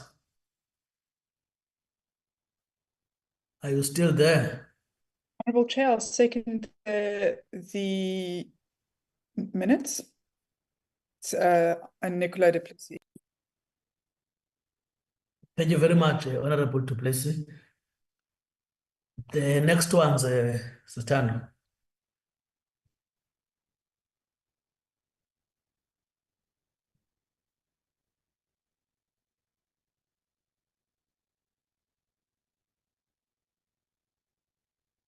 The 3rd of September.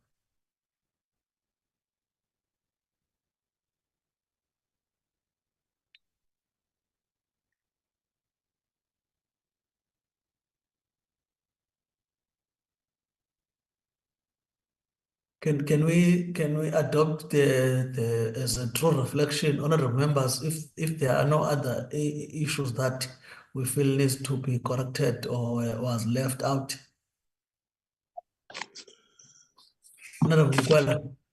No, Chairperson, they are still flagging them, but I went through the minutes. I should think is a true reflection of what transpired in the same meeting, and I thank you. Thank you very much, honorable member. Any second, honorable Adrianse? I just want to check, can we please go back? I didn't see to the attendance, if you don't mind. I checked these minutes. Okay. Yeah, okay, then I'll second the minutes. Thank you. The adoption of the minutes. Thank you. Thank you very much. Sorry, Chair. Yes, I'm noticing something also. You can talk, Sultan. Oh no, Chair, I was going to indicate that Honorable Adrianse was not on that meeting. Yes, I also That's what I was about to say, and then I misread it. So I can't adopt. Thank you. Okay, thank you very much, Honorable Adrianse. Comrade Sibande, second the adoption of the minutes, ma. Thank you, Honorable Sibande. You were present, I can see. Yes. Yes. Can we move to another one? Another.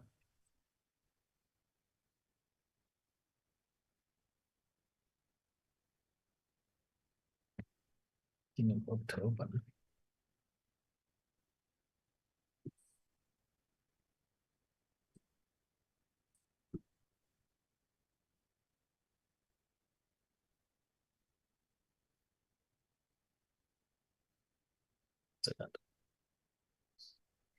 Hmm?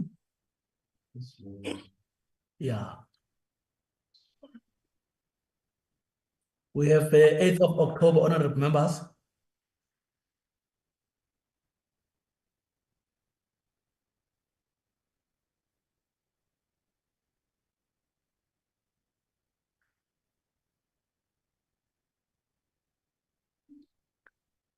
Honorable members, we are still, are you still alive? My hand is up. Oh. Chairperson, we are alive. We are still waiting for them. Will they let them flag them? Then because while they are flagging them, we can't say they are fine. Honorable But Pett is adopting the minutes.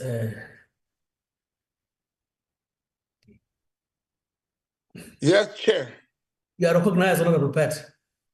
Yes, I'm adopting the minutes, Comrade Chair. Thank you very much, Honorable Pett. Honorable Mukwele, I take it that we are seconding. yes, I'm seconding, Chairperson. Yes, Thank thank you. you very much. Sister Tando, can you, the last ones?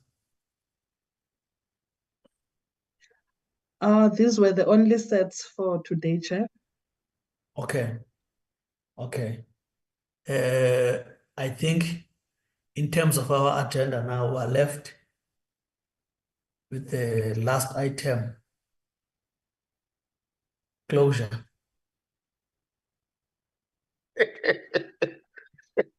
That's the last item that is left now. Just to close our meeting and thanking all the members, their participation, their robust engagements. We are encouraging that so far, so good as a select committee, honorable members, and also with our minister who has always been with amongst ourselves, even though she's busy, we cannot ignore commitment and also the DM and also their team to support us. The meeting is adjourned. Thank you very much. Thank you, Chairperson. Bye-bye. Bye-bye, honorable veteran. Thank you very much. Bye-bye, Chairperson. Goodbye, everyone. Thank you.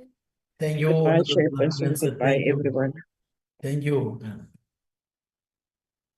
Recording stopped.